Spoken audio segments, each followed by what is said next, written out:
Order, please rise for Mayor Michael Fougere.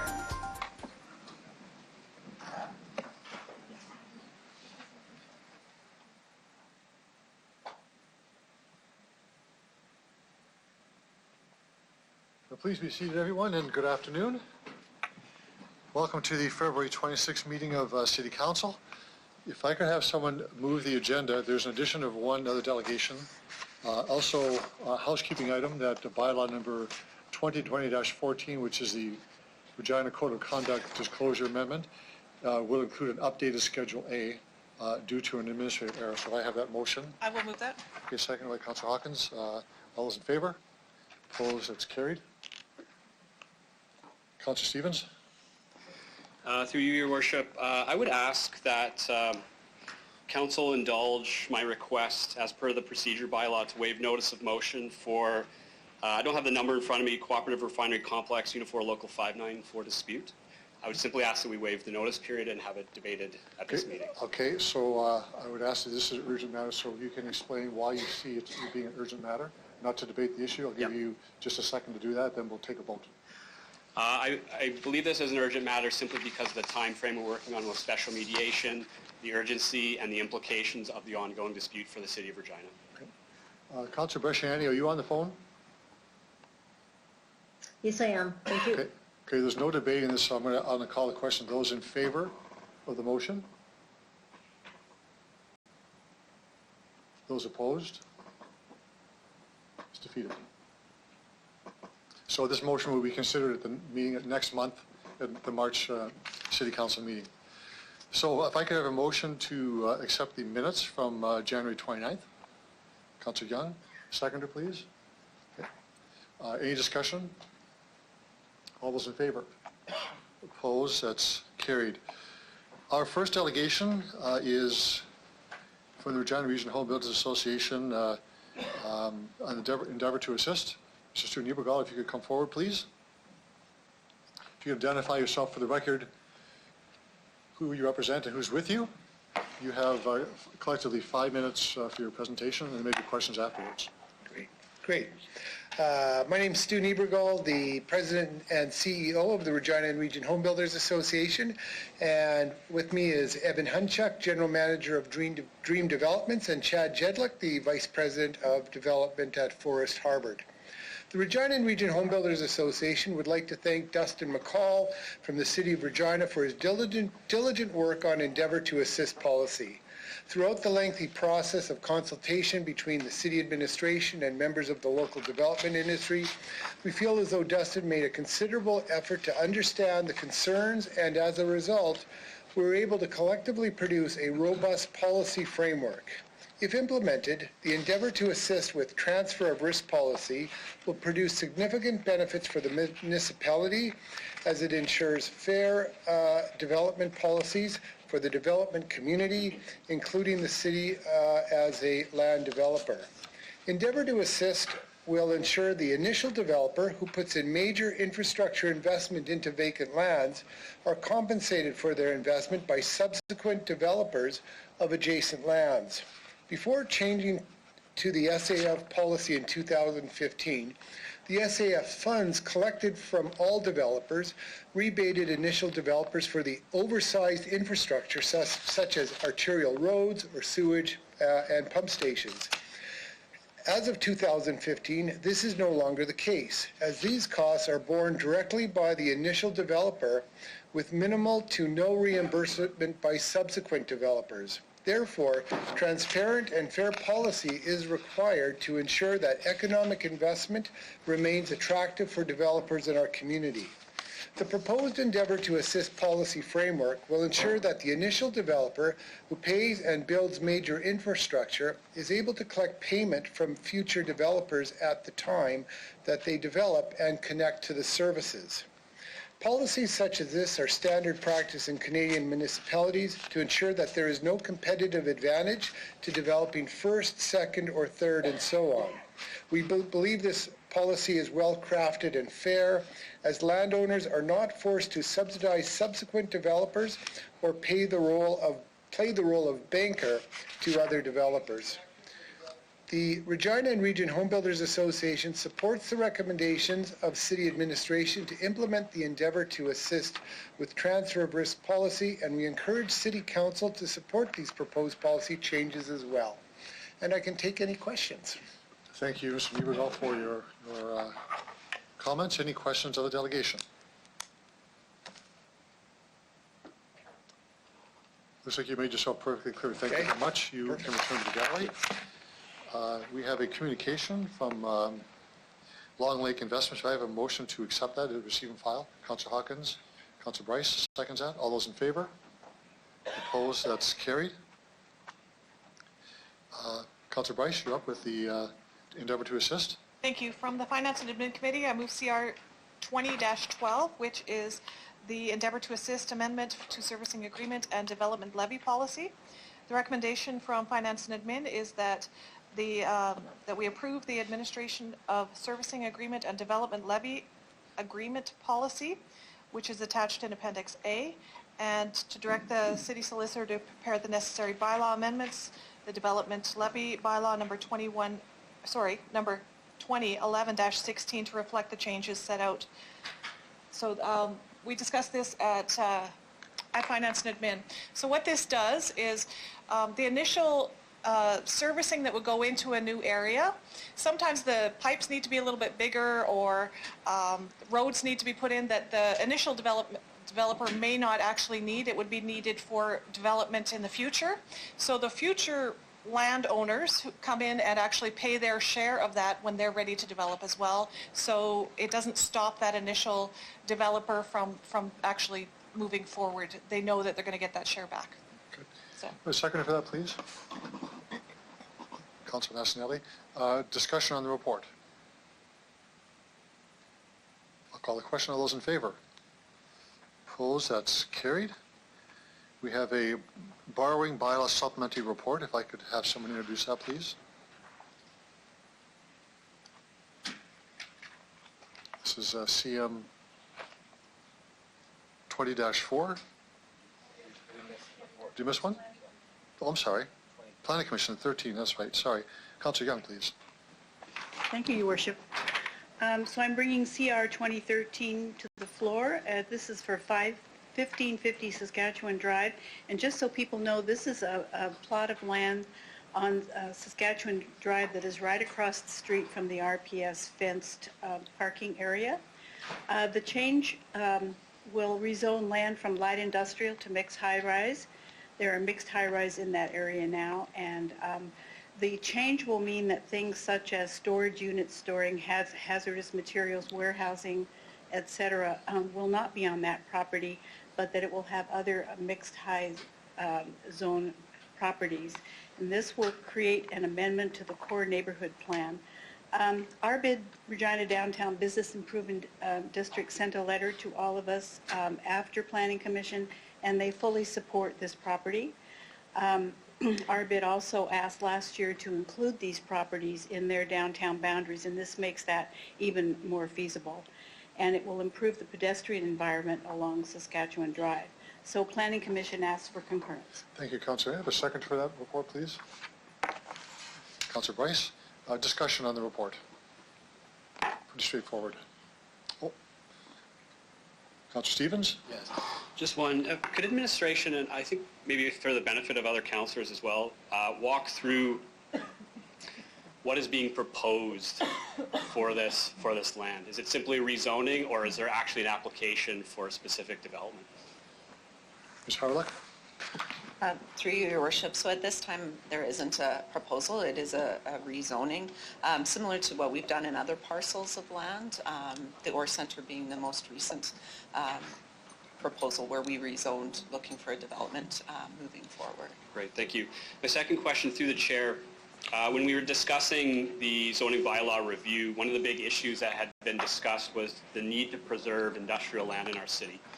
This would essentially take some industrial land off the market. Can you talk about the implications of that, please? Through you, Your Worship. I'm sorry, like, Through you, Your Worship. So you are correct. Part of our OCP and zoning bylaw was to protect our industrial lands. We take all the parcels that we come in with applications and look at them individually. In this case, due to the proximity of these parcels to the downtown and to residential, the actual ability to do larger scale industrial is actually limited. And so because it is a link to our downtown, we felt that from our administration's perspective, that we could support the transfer from industrial to a different use, just due to the location and the other land uses within the vicinity. Terrific, thank you. thank you, Councillor Stevens. Other discussions to the report? Call the question. All those in favor? Opposed? Carried. Now we'll move to the borrowing bylaw supplementary report. If I could have someone move that, please. Councillor Bryce? Seconder? Councillor Murray, okay. The administration, just you want to have a comment on what exactly this report is before us. Mr. Lacey? Thank you, through you, Your Worship. So Council might recall at the January 29th Council meeting, Council authorized administration to negotiate banking and related agreements with the highest ranked proponent with the banking RFP that the city had issued late last year, and to bring forward a related borrowing bylaw for approval once negotiations with the successful proponent were close to finalization. That report at the time noted that the borrowing bylaw was expected to be for up to $20 million related to the city's line of credit or its overdraftability. The supplemental report that's before you today provides an update on that borrowing bylaw, which is actually before you here today for approval. As you'll note, the borrowing bylaw is for $10 million, not $20 million, with $9 million related to the line of credit and $1 million related to the city's corporate purchase or credit card program. In reviewing our short-term,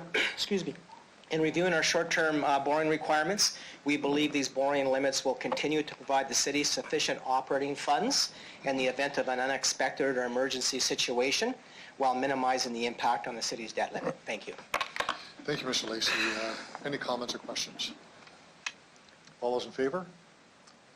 Opposed? That's carried. We have three bylaws. Councillor Massanelli.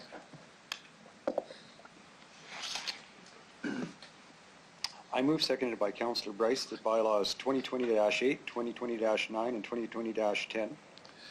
I believe there should be two Sorry. more as well. There's a communication between the two of those, so it's actually 5 bylaws. Okay, good. Dash 11 and dash 15 be introduced and read for a first time. Mr. Clerk? Thank you, Your Worship. Council will now consider the following bylaws requiring this public hearing. Number 2020-8 to rezone a number of properties on the 1500 block of Sask Drive.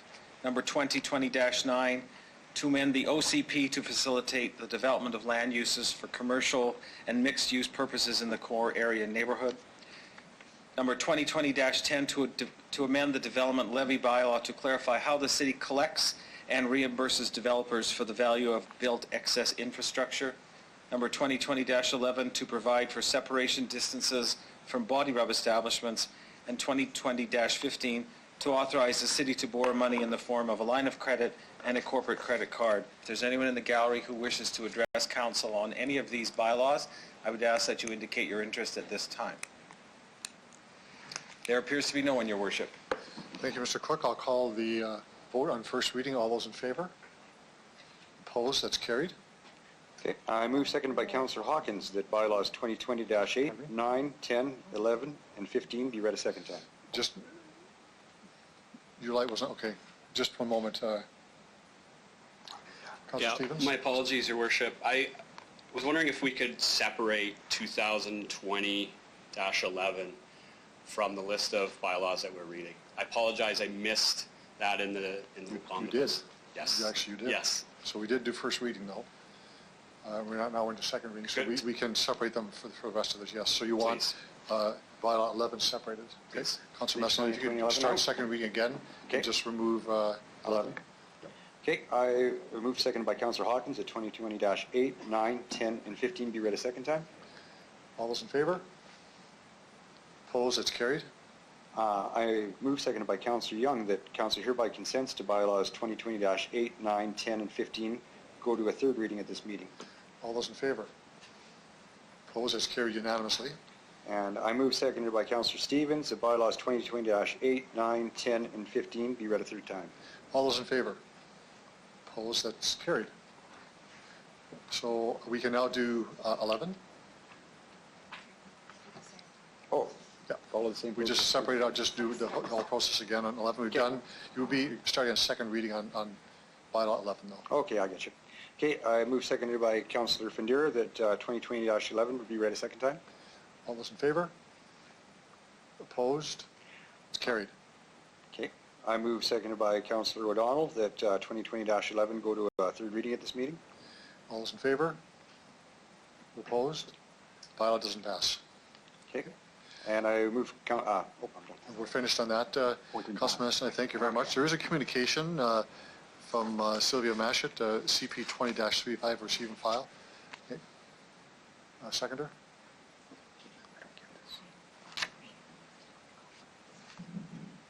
It's seconder for the communication. Okay. Okay, Councilor Young, all those in favor? Opposed? Carried.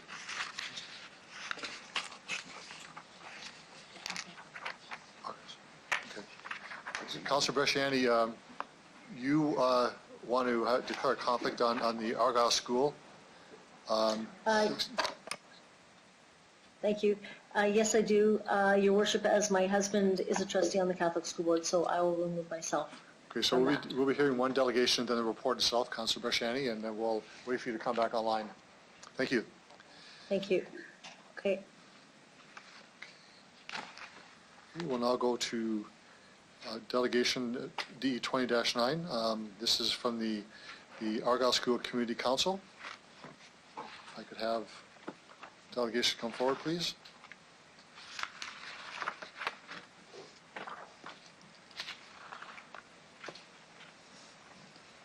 Stephanie O'Connor, I believe, and if you identify yourself, who's with you. You have 5 minutes for your presentation, and there may be questions afterwards.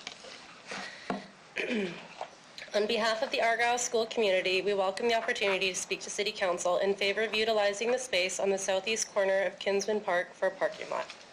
My name is Stephanie O'Connor. I'm a parent in the community with a child attending grade 1 at Argyle, with a younger son starting kindergarten next year. We frequent Kinsman Park a lot for the playground and the water park in the summer months, and are adapting to spending more time outdoors in the colder months nearing the end of our second winter here, living in Saskatchewan. One thing that stands out to our family and others in the community when utilizing the parks, or when utilizing the park, are options for parking. We live over on Albert Street, so walking over in the colder months can be a bit trying with a 4- and 6-year-old. We often choose to drive. Currently, our only options are parallel parking on the perimeter. As a parent of 2 young kids, unloading them from the car can be a bit stressful, wrangling them off the road and onto the safety of the park grounds. Oftentimes, cars are zipping through in a hurry. Offering a safe, designated space to park after school hours and weekends could help alleviate a lot of families' worries in the neighborhood. It would also allow for sporting events to park safely when utilizing this park as well. During school pickups and drop-offs, the parking situation at Argyle is chaos already. The corner of Kings Road and Lakeview often are overflow parking, as there are not current pickup spots designated to host more than 3 vehicles. With that comes visual sight limitations, which also happens to line up with the designated school crosswalk and an active school bus turning route. I think it's clear we can all agree, although this plan has worked, I'm sure at one point, the neighborhood has outgrown the functionality of the space design. Keeping in mind we will be doubling our school size, ultimately worsening the situation. On the topic of space design, I was fortunate to be selected as a parent volunteer in the design process of our joint school build with Argyle and St. Pius. We had a visioning and a gaming session last night and had a great parent, school division employee, and community turnout. We drafted up potential ideas on what this school build looks like and all found one thing in common: working the grounds layout with 2 schools, 1 or 2 bus loops, green spaces, daycare, parents drop-off, and age-appropriate playgrounds. Our space became limited quite quickly. Offering an alternative, staff parking, would allow this unique build to really maximize the school's fullest potential, ultimately creating more outdoor space for our children to grow and learn. I do recognize this information was not included in the package, but I felt was pivotal given the findings last night. We are so excited about the joint build with St. Pius and what it has to offer, but with that comes the need for more space. So I hope you can appreciate why our request for an off-site staff parking lot is instrumental in providing both schools with those needs. We recognize how fortunate we are to be getting a new school, and we do not want to seem ungrateful in asking for more. But we are appealing to the council for your support and assistance in making this build everything it's meant to be. The school communities alike have both been waiting so long for this dream to become a reality, and adding a few extra acres really can make all the difference.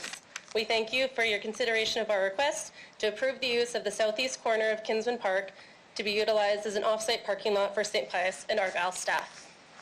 Thank you very much for your presentation. For the record, could you identify who is with you as well? My name is Marjorie Zach. I'm also a parent of a child at Argyle School. Okay, so don't go away. There may be questions from members of council. I'm just going to check and see if there are any questions at all. Well, you made yourself very clear. Thank you very much. That's great. Thank you. Thank you. Very much. So before we consider the report, of course, I know that we have a lot of people in our gallery, and that's really good to see it all full. But just, if I wasn't clear, I want to make it clear for you too, and you're free to stay if you want to, but the motion that was suggested to be read today by Councillor Stevens will not be considered today. It'll be considered at the March meeting of City Council. We required unanimous consent to consider it. We did not get that, so you're free to stay if you want to, but the matter will not be addressed at this council meeting, just so you know that. On that note, Executive Committee, the Kinsman Park South Parking, Councillor Massanelli. I didn't hear you. The Executive Committee report on the Kinsman Park South Parking, report CR 20-14. If you could introduce that, please. Sure. I'd like to move CR 20-14. This report speaks to putting a parking lot on the south parking lot across the street from the existing school. It was discussed at Executive Committee, and I propose that we pass it. Thank you. Seconder for that, please. Okay. To administration, any comments on the report before we... Mr. Lacey, do you want to have a comment on that?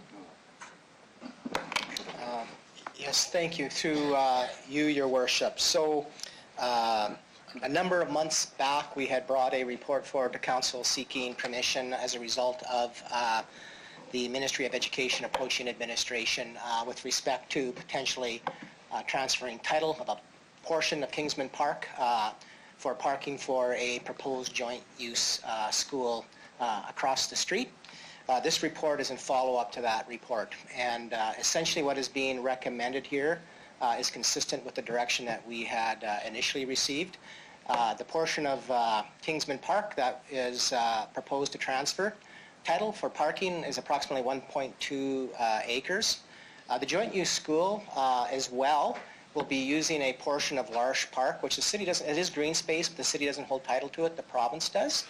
In exchange for the transfer title of Kingsman Park, there will be additional green space the city will require of approximately 4.73 acres where the current St. Pius School site resides. To some extent it is a exchange of green space in that neighborhood to accommodate parking related to this school.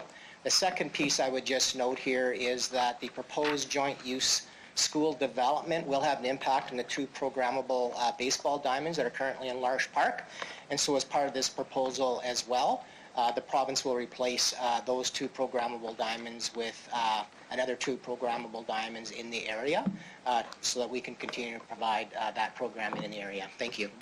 Thank you, Mr. Lacey, for that background. We do have some speakers. Councillor Bryce. Thank you. Is there a need for a pedestrian walkway to walk across from the school to this parking lot across the street? And if so, have we made arrangements for payment of that? Who's going to pay for that pedestrian walkway for staff parking across the street? Mr. Lacey. Through you, Your Worship. As well, any additional costs that are required with infrastructure relating to that parking lot or the actual joint use school would be the responsibility of the province or its partners. I will refer the question to Ms. Howerlock with respect to how any traffic or traffic accommodation might be impacted. Ms. Harlock. So at this point in time, once a decision is made with this, then it'll be the responsibility of the Ministry of Education to submit development permits and building permits to the city. At that time, they'll be reviewed and they will be required to submit a transportation impact assessment to the city. It's through that document that there'll be recommendations from a traffic engineer, which will be reviewed by our traffic engineers for what upgrades will be required along all of the roads within the vicinity of the school to ensure safety of not only students, but the public, and to accommodate all traffic needs from busing to cars to biking and pedestrians. So it'll all be done during the development permit approval phases. Thank you. Through your worship.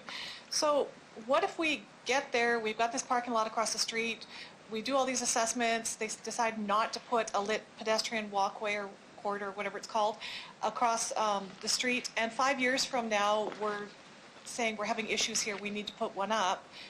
Is that the city that now pays for it, or does that go back to the province? Through you, your worship. Ms. Harlock.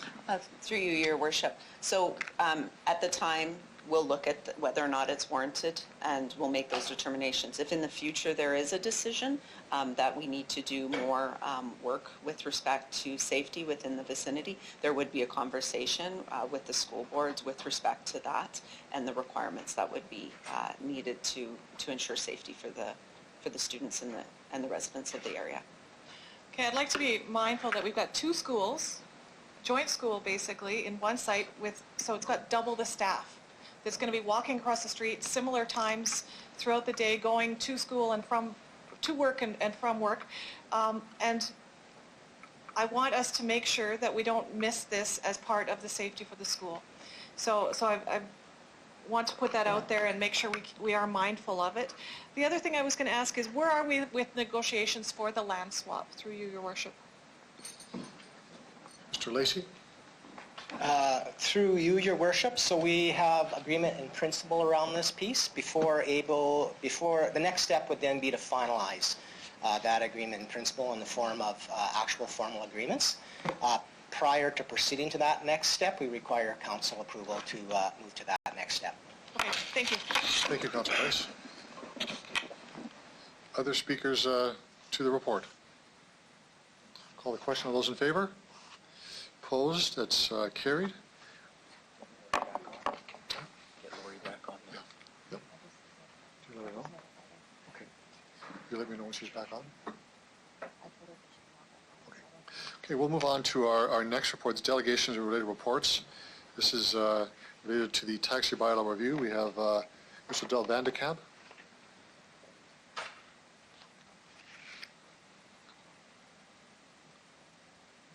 Is Del Vandekamp here?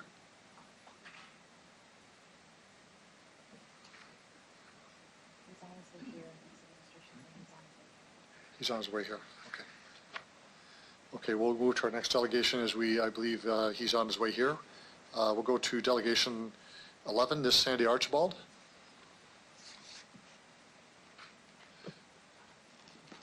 Good afternoon, Ms. Archibald. If you could identify yourself for the record who you represent, you have 5 minutes for your presentation. Thank you. My name is Sandy Archibald, and I'm from Regina Cabs. And thank you for the opportunity to speak to the report. It offers some options, but it's being brought forward, in our opinion, 12 months too late. From the outset, the taxi industry was assured of a level playing field with ride-sharing, but that bylaw was passed 12 months ago, and only now is the city addressing the taxi bylaw. During the last 12 months, the industry has lost customers, lost drivers, lost vehicle operators, lost revenues, lost jobs, and sadly, has lost optimism. To begin to level the playing field, there needs to be a process where a taxi can be put into service quickly with as low cost overhead as a rideshare vehicle can be put into service. We appreciate that the administration has put forward some recommendations that may assist the industry, but we believe the report can go further to reach that promise of a level playing field. The report recommends the use of soft meters and authorizes taxi fares outside the regulated model when booked through an app. We support this recommendation and are cautiously optimistic that the proposed model will begin to level the playing field with the rideshare discount surge model and offer fare certainty and convenience to the customer. The vehicle age limit, the report recommends 10 years and we recommend no limit of the vehicle age. The industry is self-regulated in the past, and we can do so in the future. All vehicles would have to have an SGI vehicle inspection certificate, and the process and documentation provide surety to regulators and customers both. Removing the age limit will allow operators who may find a vehicle out of service due to an accident or waiting for a part, they'd be able to quickly get back into service with an inspected older model vehicle and allow the operator time to search the market for a competitively priced newer vehicle that he can purchase and put into service. Regarding the company decaling size, we recommend that it not be legislated. Ride sharing is required to have a minimal 8 by 8 centimeter sign on two sides, and taxis should be permitted to install similar sized decals at the operator's or dispatch service chooses. Eliminating all but the essentials lessens the overhead expense for the operator to get a taxi into service more quickly. With vehicle inspections, rideshare aren't required to be inspected by the city, and frankly, we think taxis are over-inspected at the city. A taxi operator should be able to provide the current SGI inspection certificate, the vehicle registration, the letter from the camera installer, the letter from the meter installer that states that the taxi has been road tested, the meter is within tolerance and is sealed, along with the city application form, and then receive the city decal immediately without having to schedule and pay for a redundant inspection. Eliminating the inspection would greatly level the playing field. With moving fares to charging fares outside of the city's set structure, allocating resources to do road tests on the meter should be eliminated. In the event of a complaint from the consumer, the city has the ability to require the taxi vehicle to attend City Hall to check the meter. Cameras. Right now, City Council has made the decision that public who rides in rideshare vehicles do not require the surety of in-car cameras. Various reasons have been provided. The vehicle make and model year described, the driver's picture is shown, etc. But unfortunately, bad actions can happen anywhere at any time. Council has to decide if only some segments of the traveling public need to be protected with in-car cameras, or if all citizens should be. Are cameras going to be required in both platforms or neither? What is Council's direction? As we know, only the Regina Police Service is the only entity that can access that data. The number of vehicles permitted to be in service. The public has yet to see the data regarding ride-sharing vehicles, but the industry estimates there are 3 times the number of ride-sharing vehicles compared to taxis on the road. We're at a crossroads to determine if the taxi industry continues to be a viable industry 24 hours a day, offering service to the public who choose not to go ride-sharing or are not able to access ride-sharing because they don't have credit cards and smartphones, You have just about 1 minute left on your time. or if they require a wheelchair-accessible vehicle. We urge the city to examine the number of vehicles permitted as quickly as possible. Extra fees. We're not in favor of collecting an extra fee for a third-party entity, in this case, the Airport Authority. In summary, we appreciate the administration working with the industry, and we support the proposed soft meter and the hybrid structure. We recommend no age limit on the vehicles, removing the requirement for specified taxi decaling on the vehicle, eliminating city inspections unless there's a documented complaint, and we urge Council's guidance we seek Council's guidance on in-vehicle cameras for both platforms, and we urge analysis to be done on the data for the number of ride-sharing vehicles in service at this time. Thank you very much for this opportunity. Thank you very much. Let's see if there's questions. There are. Okay. Councilor Federa. Thank you, worship to you. Sandy, good to see you. Question, do you know that the rideshare drivers are not being licensed by the city? That's right. Okay, so what's your thoughts on that? Because you are and they're not. What's the... Well, we advocated that the city should have some oversight on licensing the drivers, and that raises concerns to us and should raise concerns to the public as well. I guess it comes down to a matter of allocation of resources. Okay, and then rideshares are being licensed, I guess, and inspected by HGI, and you are being inspected by HGI and the city. That's correct. What's a double? What's the difference with that? Well, we think there is a lot of redundancy there that can be done away with. The industry can self-regulate by providing the camera letter, providing the SGI inspection certificate, providing, of course, the vehicle registration, and we can get the meters installed, road tests, sealed, and a letter from the meter installer, provide all that to the city to show that it's been done on a recent basis. It saves time and resources from the city having to do it, And it certainly saves time and resources from the industry having to take the time to do it and pay the fees. Okay. To your worship, so if there's an issue, there's a problem, city can call you in at any time, or police can call you at any time, SGI can call you any time. Does the city have a jurisdiction if they don't inspect to call you in for, let's say, someone complains? Yeah, under the bylaw, the city can call us in at any time for whether it's a meter infraction or a signal light or dirty vehicle, whatever it happens to be. Okay, so let's say if I'm to your worship, I'm taking a ride in, and I say, well, the meter doesn't make sense. I think you overcharged me. Does the city have the right, if I complain, to call you in and check out the meter and all that? Yes, under the bylaw, they retain that right for sure. So your comments to your worship was that when you have a qualified inspector or qualified someone that's qualified to set the meters, lock them in, and you cannot, to your worship, any industry, your industry, can you tamper with that? No, the seal has to be in place. Okay. And if it is broken, then we have to get it resealed and advise the city that it's been resealed. Okay. And then you mentioned something about, in the discussion to your worship before was age of the car, because we don't want to see, you don't want to see 20-year-old car on the road, right? And you're saying no age. What would like, first we talked about 10 years and you're saying no age now. What would old vehicle be in your mind? 12, 15, 20, 15 years? What would be the old? Well, I expect there wouldn't be much more between 12 or 15 years. And again, when this topic came up to the office today, a driver came in and he said, I understand they might be changing the age of the limit, the vehicle year, and he said, finally some hope in the industry. And that was his words, finally some hope. It gives them a little bit of hope, a little bit of leeway. People aren't going to run out and put on old cars. It's just in the event of something happens, or if they've got a hybrid vehicle and they're waiting for a part. These parts sometimes take months to get.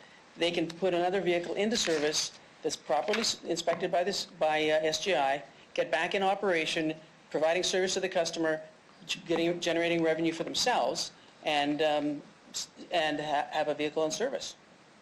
Okay. To your worship, then your comments was made that the way things are right now, it doesn't give you the level playing field with what's up there with the rideshare and Uber and all that. To you, if you just give me a couple summary of what's the level playing field for you? You said the cameras, you're saying this, but we talked about cameras are important, so you're saying that we should actually implement cameras in the rideshare, to your worship? If it's going to be a level playing field, it has to be either cameras in both platforms or cameras out of both platforms. So there may be a less cost-effective camera on the market now that still provides the same information that the cameras in the taxis do, that could be implemented for rideshare and ultimately taxis as well. So it has to be a level playing field. Okay. To your worship, do you have a knowledge in your industry? What's the difference between, let's say, one car, let's say your taxi, to how many rideshare on the road? Do you know the difference between?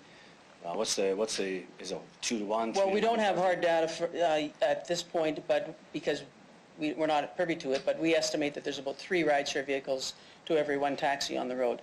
In Saskatoon, there was a recent report done by SGI that there's 653 rideshare and there's 186 taxis, so that's about a 3.5 rideshare to 1 taxi in Saskatoon.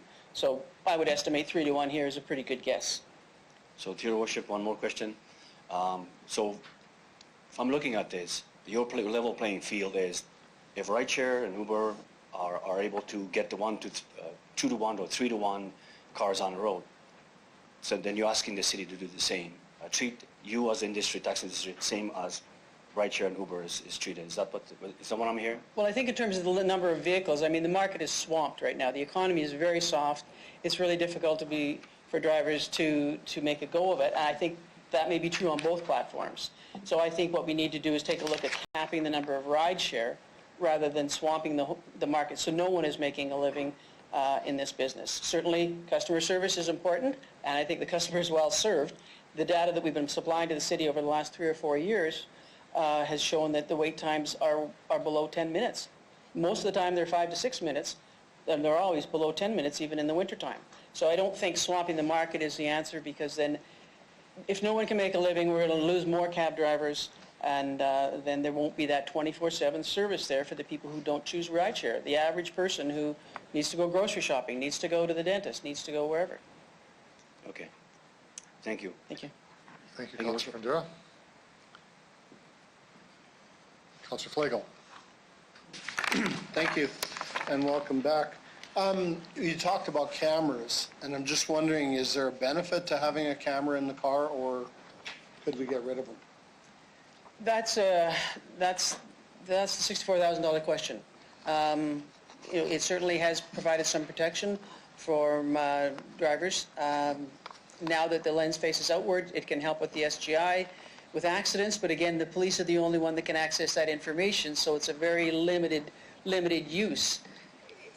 If we're going to have cameras in taxis, cameras should be in the rideshare vehicles. If we're not going to have them in rideshare, then they should probably ultimately come out of taxis. Okay, thank you. Through you, so I just want to go on what your comment. So you said that only the police can access that information. So the argument on the rideshare thing was that the car is my personal vehicle and my business vehicle. I don't need to have a camera in there because you're infringing on my privacy. So if it's only the police, if that's what you said, can access that, then do you feel that that argument is gone? Yeah, it's secure. Only the police can get access to that information. Okay. And so there'd only be if there was an incident that they would require that thumb drive. Good. When Regina Cab puts a cab on the road, does it become your responsibility to make sure it's a safe vehicle, or the driver and licensed operator's vehicle? Is it your responsibility or theirs? It's the taxi operator to make sure that all the boxes have been checked. Then they produce that documentation so that we double check all the boxes have been checked with the inspection, with the camera, with the meter, etc. But the taxi operators, the taxi vehicle, person who owns the taxi vehicle, who we call the operator, it's his responsibility to make sure all those safety precautions are in place. Thank you. Through you as well. The word decals. Like I have to ask, what's the big deal about the decal on the vehicle? In the right spot, or the back end, the front end, the corner, the side? Like what is the big deal? Well, again, before it was written into the bylaw, there was no big deal. Each brokerage put them on as they saw fit and how they wanted to brand their vehicle. Co-op's a good example. For example, they got a whole paint job on their vehicles.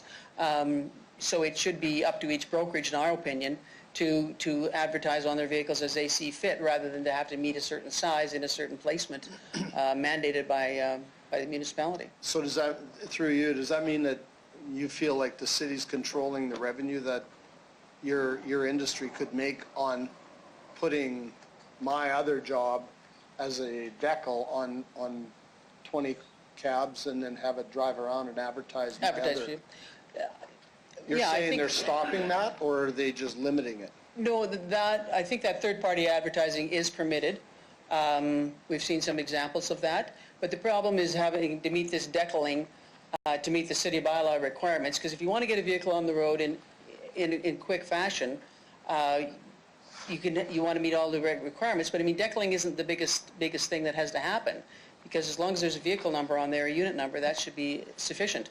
Ubers are running around town, rideshare vehicles are running around downtown with small little signs on them, but you can't even tell what they are. So if it's good enough for that platform, why isn't it good enough for the taxi platform? Yeah, thank you. One other thing is that if they're controlling the taxi industry in terms of service vehicles and the age and everything, do you think that the city's doing it just to the taxi industry? Because I mean, if we talk about, and I don't want to pick on one, but I'm going to mention dump trucks, forklifts, motorcycles, school buses. Are we going to have to open the door to appease? We're coming after the taxi industry for proper vehicles. Do we go after those industries as well, like we're doing to you guys? Well, I think there was, I think this industry can self-regulate itself well enough. We know we are transporting the public. We're in business. We've been around. The city knows where we are if there is an issue with a particular vehicle or whatever. I think if Uber's permitted to have any year of a vehicle, no decaling, no city inspections, no driver inspections, surely to goodness we should be allowed the same privileges, because we're right here. We've got bricks and mortar buildings. We pay taxes. We employ people.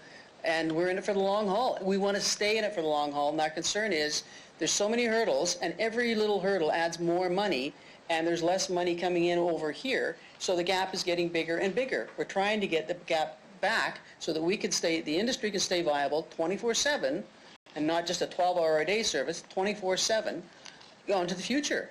Because we're committed and we want to be here, but we need some assistance. Thank you. So one other thing, if you had a Regina cab light on top of your thing and somebody drove up in a rust bucket that was 20 years old, do you think that guy would be in business for very long? No. I don't think it would get out there. But B, he's not going to survive because Thank who wants to be associated with that? Thank you. Thanks. Thanks, Councillor Flagel. There's no other questions apparently. Thank you very much for answering questions. You can return to the gallery. Councillor, hold on a second. Ms. Archibald, there is a question. I believe Councillor Berchiani has a question. Sorry, go ahead, Councillor Berchiani. Thank you, Sandy, for coming forward. I do have a question in regards to, you did talk about the vehicle inspections and reconsidering that, changing it somewhat. Do you know any other municipality that has gone in that direction which you suggest through the chair? I believe Saskatoon do their own their meter inspections and checks. Okay. The last question I have is, you've talked about level playing fields. Have you seen some of the drivers that are hired with not just your company but other companies, have you seen some of these drivers, because it's too expensive to stay within the taxi industry, now move to the rideshare industry, to the chair? Yes, that's a good question, and yes, that's correct. There's a number of operators whom we normally would have been associated with winter plates on the fleets have gone to rideshare because it's just a lot easier to get in and there's lower overhead. I mean, you can, and more quickly you can do it. You don't have to have all the various equipment and cross all the hurdles. And so we've seen what we call vehicle operators and then associated drivers. So right now we're competing with Uber for operators and for drivers. So through the chair, the last question I have, so I think the worry and what I've heard from some of the industry is the fact that if the drivers continue to move forward and go through the rideshare, what would that look like for the individual who still wants to access the taxi just for the regular appointments, the day-to-day service where they can still pay cash, that kind of stuff? How would that threaten the industry? Through the chair, and that's my last question. Thank you. Well, like I say, if we're short of drivers, I mean, then that kind of cramps the number of hours a day a taxi can operate. You want to be out there 24/7, but one person can only drive for so long. So I think you're going to see potentially the daytime would still, the service would still be reasonably robust, but I think as you get into the supper hour and in the evenings, it's going to dwindle off if we don't have night drivers, and that's the challenge, because that's when a lot of the ride-sharing vehicles they're out there 24/7, but the nighttime they're really out there hovering around all of the public locations, whether it be malls, restaurants, bars, hotels, etc. Even though they're probably not supposed to be doing that, they're supposed to be having an assigned fare. We think they're hovering around and taking cash fares, but it's as well. Okay, and through your worship, sorry, one last question. We haven't really talked about it, but what about people with disability trying to access a taxi? I know that's not does not really work with the rideshare, but tell me, what would that see for people with disability if this were to just continue to move forward in the way it is? Well, with rideshare, they don't have to have wheelchair accessible vehicles on. They pay a 7-cent per trip fee to the city for kind of to be able to discriminate and not put on wheelchair vehicles. It seems odd to me. With the wheelchair accessible taxis that are out there, it's a challenging business, and again, finding drivers, particularly for those night shifts, is a big hurdle. So it's going to impact the service to the community that uses the wheelchair accessible vehicles for sure. Thank you very much. Thank you, Councillor Berchiani. Now we're finished. Thank you very much. You can return to the gallery. I believe that Del Vandekamp is here.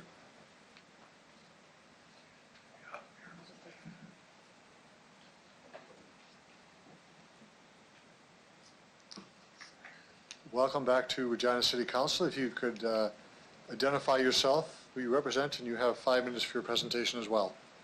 Floor is yours. Okay, Del Vandekamp from Vandy's Accessible Transit. I'm here to ask for an exemption on the computer system that's regulated in the city. I have only one vehicle, and the cost of doing business with a computer, somebody on the other end, it's just not worth it anymore. It's too expensive. It's not feasible. So I'm asking for an exemption. Now, I've been in accessible business for 25 years. And it was Dr. Brandt and Bev DeYoung from the city, excuse the voice, I got a little cold, and myself and Sandy Archibald that started this business. And that's 25 years ago. Now, I've been in the taxi business since 1965, and we used to have these buttons. This is 68, but I got my 65. So that's 55 years. That's a long time. I've seen a lot of things change, and I'm asking for a change in this bylaw here. Because if it isn't, I can't afford to stay in business because of the cost. And the computer system, it's got its pros and it's got its cons. And I'll tell you, if the power went off, the computers don't work. Okay? Now, if there's a bug in the system, I got one vehicle. Some companies 2,000, 200, whatever. Who do you think's the last to get service? The company with 2,000 or a company with one? So that's another problem. And then the cost per month of doing this, the computer system, and it isn't the best. The old way is still the best by radio. Now there's companies that are going back to the old system because there's problems with it. If you're downtown, say in Toronto, traffic, somebody cancels their ride, how in the hell do you get it on the computer? If they get there, there's no trip.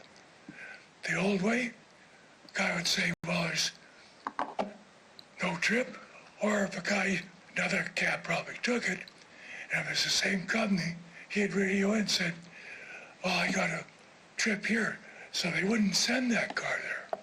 It's not efficient. It's got good things, and there's a lot of bad things on it. So,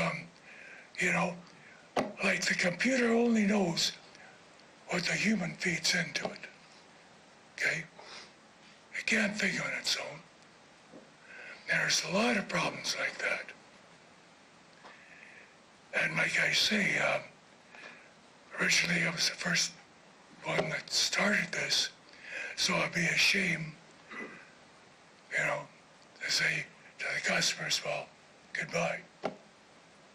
So I'm asking for that exemption. And do we got any questions? Okay, well, we do have questions. Thank you very much for your presentation. We'll start with Councillor Fundura. Thank you to your worship. Del, you've been providing paper copies, paper stuff to the city as long as you've been in business. Has there been any issue, any problems? Well, when we first started out, Dr. Brandt, that's about 3 months after that, we made paper slips out, the trips per month.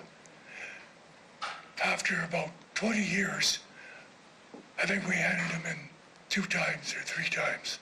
That's all. So, I don't know what the advantage is. The cab companies know when it's busy or not busy, whether you need more cars or not enough, or more, or whatever, or less cars. You just heard Sandy Archibald, the cab business isn't doing very well right now. So there's a lot of stress in all the taxis. Okay. But as far as that, I can hand in the sheets with more information on it, more data than what's on the computer, what they're getting now. Okay, through your worship. So do you hand that paper to them now, to the city, weekly, monthly? How do you? Every 3 months. Every 3 months. Yeah, by the computer, yeah. Okay, thank you. Thank you, Councilor Kandura. Councilor O'Donnell? Thanks, Idell. I just want to be clear so I understand how you operate. So you are an independent, meaning you're not associated with Regina Cabs or Co-op or anything like that, Independent, yeah. right? And so what would happen if the suggestion to you was, well, why don't you align yourself with Co-op or Regina? Well, first of all, I don't want to pay $2,000 for the rent that they charge, Okay, okay? Then I have my own customers. If they want to go to Capital or if they want to go to Regina, fine, or they want to yep, come to me. But, it's like the computer companies. When I phone in, well, how many cars you got? One. What? One? We're looking for 2,000 cars. He says, how do you stay in business? I said, well, service. thank you. I can't give the service that I can give better service in the wheelchair industry than the rest. Thanks. Okay? So if That's someone why- wants to use your cab, Dal, do they phone you directly, is that? Yeah. And so it's up to you or someone that you employ to log in all that information? Yeah, so that costs money. Right. Plus, I have to pay so much a month to use that computer system. And I'll tell you right now, I'm on the phone to the customer. They say, come to the back door, front door, side door, or whatever, okay? I have more information than when these other companies dispatch it out. I know what's going on. Thanks. I just want to make sure I understood how you work. Thanks. Thank you, Councilor O'Donnell. Councilor Bryce? Thank you. I just wanted to clarify, so if you had to get a computer system, you'd have to invest in the computer system, pay a monthly fee, and hire somebody to actually do the inputting, so it would double your cost? I'm doing that now. Okay, thank you. So that's why it's very costly. Thank you. Thank you, Councilor Bryce. Councilor Bresciani, do you have a question? Yes, I do, thank you. Through you, Your Worship. So Del, thank you. I have a question, though, that you've indicated that have you had any problems in the past when working with the city in the way that you have submitted all of your information? Has there been any issue? Have they raised any concerns with the way you've done in the past, through you? No. Not that I know of. Thank you. So, I think the other question is that if you said that you've had to close your doors, you'd be done, you're a one-man show, and you can't afford, of course, you don't need all the technology, you've got it down. What could this do if you close? What could this do, of course, to paratransit or other services that pick up people with disability? Do you see that there would be an absolute increase in demand, or what are your thoughts there? Through the chair? Well, probably riding with accessible cabs because they can't get paratransit all the time, certain times. I don't know how many paratransit work Sunday mornings. Seems to be a shortage because they can't get them. You phone in the paratransit or other cabs when it's busy, they don't answer the phone. At least I answer the phone right away. That's an advantage I got, I guess. No. Well, thank you. The work you do is very important. Thank you very much. That's all I have, Your Worship. Thank you, Councilor Bresciani. No other questions. Thank you very much. You can return to the gallery. Well, if there's any other questions about other... Yeah, well, there are none. We all ask questions, so you're good to go. Thank you. Okay. We have, in addition to to our agenda, this from the Airport Authority.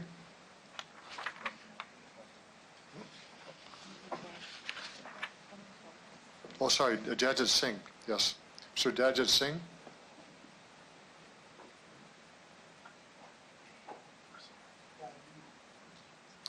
Mr. Singh?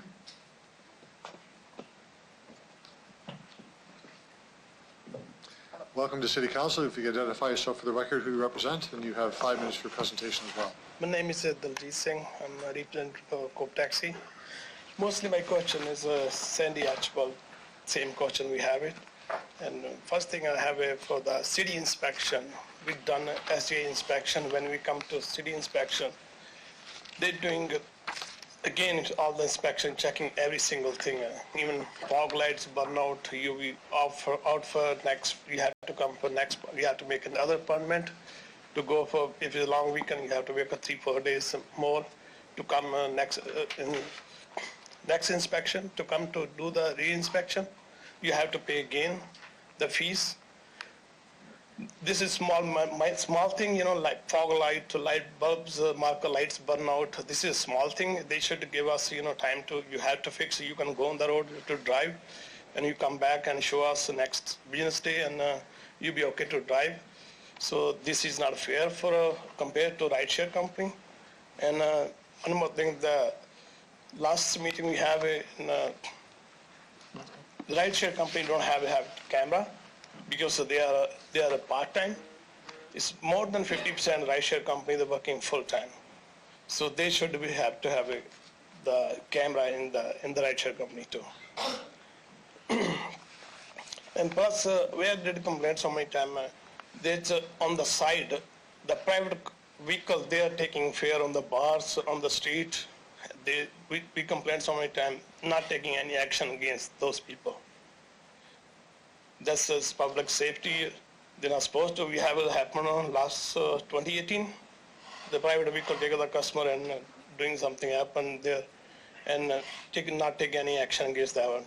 So we want to stop those things.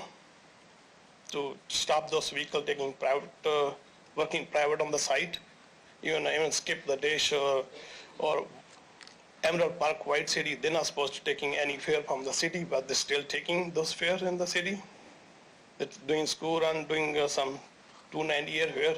We want to stop those one too, because they're affecting our business. And plus, we have the age for the vehicle should be, keep it safety for public, should be keep 10 to 12 years, not to open up.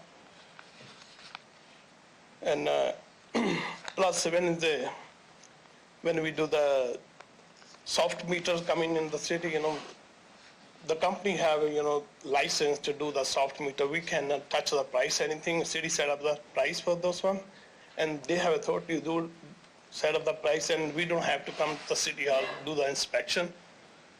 Again and again, we just submit all the document to city, like inspection sheet for the SE inspection plus the camera letter and all the registration, all the document we can provide to the city, and they just give us a decal. We can put ourselves. They don't have to go on the road to take a test.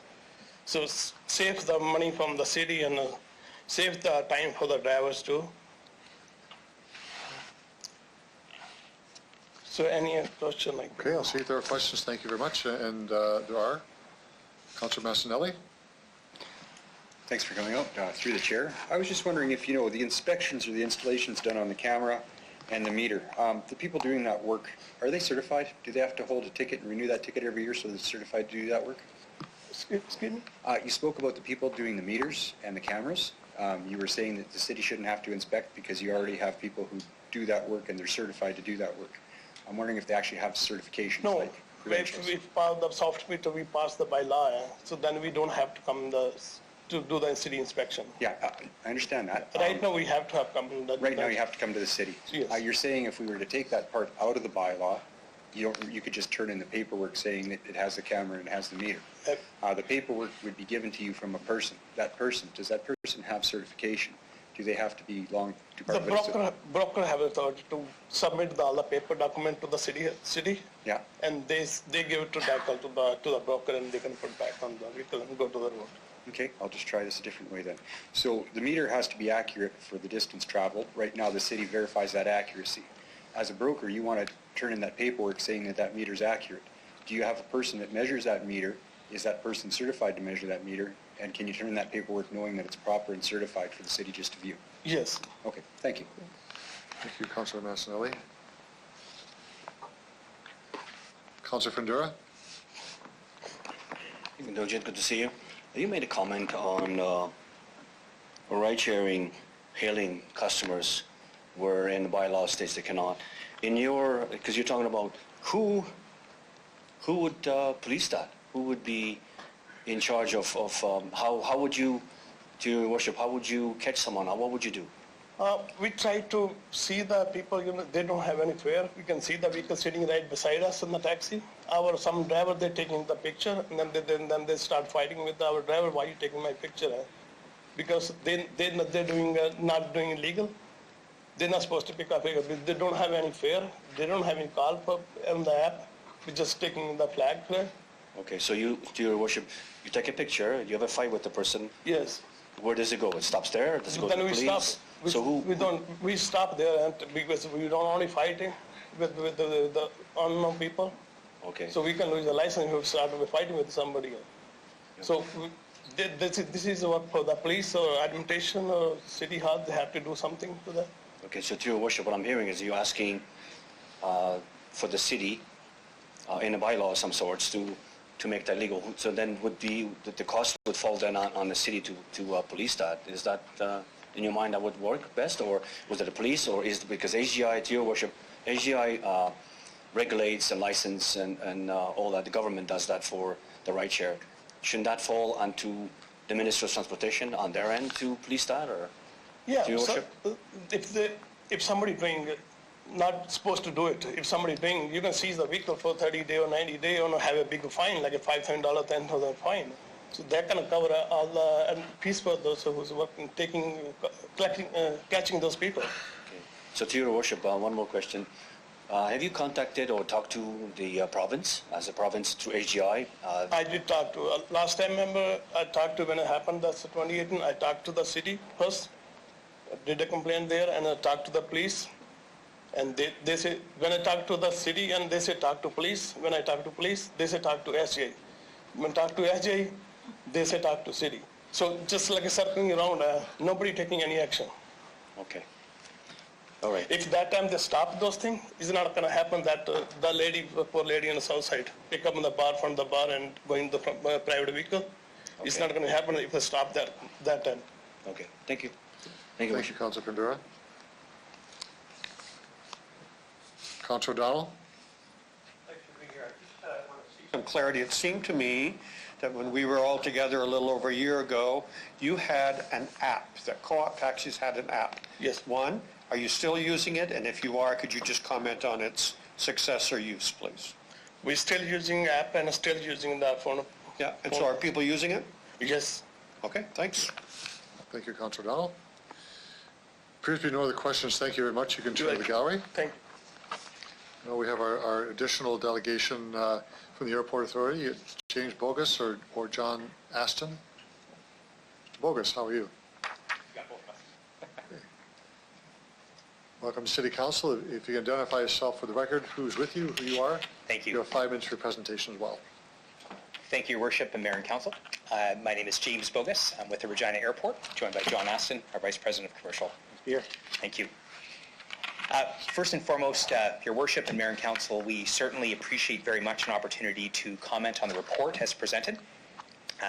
In June of 2019, the Regina Airport, we rolled out a new ground transportation strategy, which included a massive reduction to our long-term parking rates. We went from $15 down to $7 after 5 days. We also did away with the annual fee charged to commercial operators for ground transportation services, so shuttles, buses, etc., and of course taxis and rideshare. In addition, we made an offer, which has been now accepted by the city, to help subsidize our bus service, which we're looking forward to starting hopefully this year. Now, the intent of having the new fee structure was to remove any barriers for commercial operators to begin service at YQR. No longer would there be an annual fee, it would be a pay-per-use model. Over time, we expect this model to create a more competitive environment as it removes any volume-driven concerns that would be required on the previous approach. Now, the need for the fee itself relates to all the costs that we incur for curb operations. So we literally have an individual who operates in the evenings and during peak hours to contact ground transportation companies on behalf of customers when they're waiting for either a taxi or another form of transportation. Frankly, having enough capacity at the airport during conferences, major city events, including large events that we had back in 19 and 18 when I was the CEO at the airport, have been a real challenge to have enough capacity there for those guests coming to our city. And having some staff assist have been a real help. Now, in terms of the fee structure, we made it as simple as possible. The fee charged to a commercial operator is simply based on the size of their vehicle and the seats that that vehicle may hold. The cost of a vehicle that would relate to an average taxi or rideshare is $2 for a pickup or a drop-off. It was set at $2 because, frankly, that was the lowest in the country. We also believe that $2 is affordable. Now, in terms of the current taxi bylaw, which I realize is up for amendments, the deficiency that we saw was it did not allow any flexibility for the operator to decide for themselves whether or not they wanted to absorb the fee or pass this on to the customers that may be using their respective service. The real key here is the airport would like to see that the industry has the ability to choose for themselves whether or not they would like to pay the fee as an operator or pass that on to their customer. In closing, the Regina Airport is in full support of the contemplated amendments concerning airport fees. Now, our commitment to the community is that once passed, we will conclude licenses with all of the operators who wish to operate at YQR. We will ensure they are properly advertised in our terminal building, so each customer will see the options that they have available. If it's a long list of taxis, rideshare, shuttles, for example, they will all be listed with contact information and, of course, a staff member to assist those customers in receiving the service that they desire. In addition to that, we will clearly display that we, as the airport, are charging the commercial operator the fee schedule as published. So there'll be an awareness that if that customer is being charged $2 extra, for example, on a taxi fare, it is because the airport has imposed those fees on the commercial operator. We want to work collaboratively with industry, and Mr. John Aston beside me has been consulting with industry for quite some time. And again, this was rolled out back in June of 2019. I welcome any questions, and I thank you for your opportunity to speak today. Thank you very much for your presentation. There are questions. Councillor Fundura. Thank you, Worship. Thank you. Good afternoon. Good afternoon. Usually I would say good evening. Did you, and you hearing the comments from the industry saying they don't like it, to your worship, why are we charging it? Question, did you meet with the tax industry? I presume you do. You do a lot of good work out there. Did you meet with the tax industry and explain the pros and cons of these $2, or because you took out, you said you eliminated the fee, annual fee, whatever. So what was the conversation, Your Worship? Actually, yes, John, so Sure. please. Short answer is yes, we've had a lot of consultations. I've had ongoing consultations with all of the taxi operators, except for Mr. Van de Kamp. That was only one. I haven't had much chat with him until recently, but the other larger operators have had ongoing conversations for a better part of a year, I would say. So. If I may, just, through you, Your Worship, just build on that comment as well. And I respect that the industry has concerns about struggling for business. We respect that. And that is why we have not taken a heavy-hand approach to insist that those who have been currently unlicensed at the airport were forced into a structure when they themselves could not choose to pass on the fee to the customer. And that was something we were very mindful of through those consultations, and that's why we're taking the approach today to sort of take the, I don't want to say wait and see, but basically the wait and see approach, working collaboratively with the city and, of course, those companies. Okay, thank you. To Your Worship, so you didn't mention Mr. Van de Kamp. You haven't met with him, but you will meet with him. So just kind of it's a guess on a question or guess on an answer. He's an independent by himself. how would that cost wear on him? What would you anticipate? Yeah, the conversations I have had with him, he indicated some of the concerns he indicated here about computer systems. So we have a paper-based system that we're using with shuttle operators because they don't have a electronic dispatch like taxis do. So we have an alternative system. I think that would work for what his needs would be. Okay. And then through your worship, $2 fee. So you mentioned drop-off, but does that includes pickup as well? Pickup and drop-off is two-way? Through your worship, just to clarify, the only time an operator will pay any fee, because the $2 is based on up to 7 seats, so it goes $5, $10, $20 if it's a large bus, for example, is only if they have a paying fare. So they have to be making money to be being charged by the airport to operate on the property. So the $2 would apply if they have a paid fare that they're being dropped off at the airport, or if they're called to pick up a paying fare from the airport. So a pickup is $2, and separately, a drop-off would be $2. But you don't pay both if you come just because you happen to be on the property. Okay, It's that's only when you have a fare. Thank you for clarifying that. So I'm good for that. Your worship, thank you. Thank you, Councilor Findera. Councilor O'Donnell? Thanks, gentlemen. I just want to be clear about what it is. At one time, and maybe currently, I'm not sure, you had a contract with one cab company that they could be the ones to pick up only. I think I'm hearing, that now anybody can do pickup or drop off, and it's fair for everyone. Is that what I'm hearing? Through you, your worship, as a matter of clarity, the agreement we have, which has of course some commercially sensitive items I wouldn't be disclosing publicly, was effectively exclusivity though for the front of the curb of the airport. Right. So what we call the taxi bullpen, where you go and pick up a cab. Yep.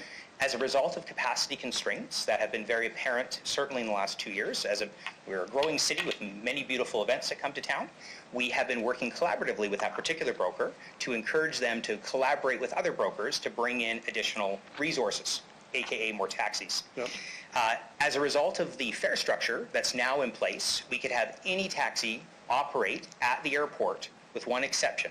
The front curb is still under contract with that particular broker as an exclusivity, I believe, for another couple of years. And then we'll revisit, and I'm not going to say one way or the other yet, we'll revisit what that strategy is, but we do have a binding contract and we always honor our contracts. But we do want competition and we want the customer to choose whatever company they want, whether it's pickup or drop off, at a fair fee structure. Good, thanks for that clarity. It would be my estimation that no matter what airport I go to in Canada of at least a comparable size, if not bigger, that you have choice as to what kind of ride you can use. We are not large enough to have shuttle services from hotels, but that too would be common at other places. So you mentioned about the fee being cheap. So to your estimation, does every airport have a fee along this same line, and then therefore this is the cheaper one? Through your worship. Airports of our size, I would suggest that if there was a very small general aviation airport that did not have large passenger volumes, they may or may not even have available taxi service routinely. Okay. But any airport that would have routine ground transportation would have some form of fee structure. Since the rideshare industry has essentially evolved, airports generally have moved to a per trip fee.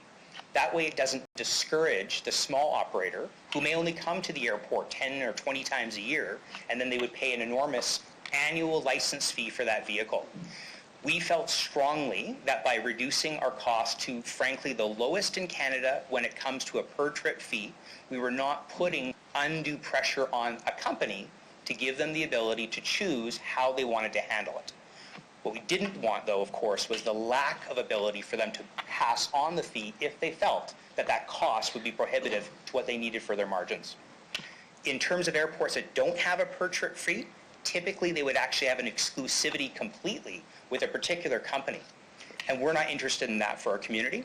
We've heard loud and clear from the residents about capacity issues. Sure. The last thing I'd want to do is disallow competition at YQR. Thanks. My last question is, I recall seeing a couple of, I'll call them bands or et cetera, that may shuttle people outside of the city. So I'll say to Moose Jaw, Yorkton, I don't remember all the places. Do those still exist, and how do they fit into this? Absolutely. Through your worship, I have personally been going out to communities outside of Regina. Weyburn, Estevan, Swift Current, just to name a few, and Moose Jaw actually just recently. One of the things I talk about when we have meetings about the airport and what we're up to is I talk about this new strategy. And I had the luxury of actually having a shuttle operator attend in Moose Jaw. And they were thrilled to hear that they only had to pay for their size of vehicles $10 to drop off a shuttle full of people at YQR. And they assumed it was going to be too cost prohibitive. So we hope that as the word gets out, and we have been marketing this, we've been letting folks know, and we'll be very proactive as these bylaws continue to evolve, in letting any company know in southern Saskatchewan who's in our catchment area, we want you to bring people into the Queen City, use the airport, and hopefully they'll feel now comfortable to do so because they have a pay-per-use model. You don't use it, you pay zero. If you use it, you only pay while you have paid fares. We believe that's the fairest way to have a commercial model. Thank you. Thank you, Councillor O'Donnell. Councillor Bryce? Thank you and welcome. Thank you. So will you be charging the rideshare companies, because they're a company as well, this $2 fee to drop off and pick up as well through you, Your Worship? Through your worship, respectfully, because of commercial sensitivity, I will tell you this. Some of the organizations who operate at YQR are already on this fee structure and have been for quite some time. We wanted to be patient, though, with the local taxi industry. We've heard them loud and clear. We've heard them today.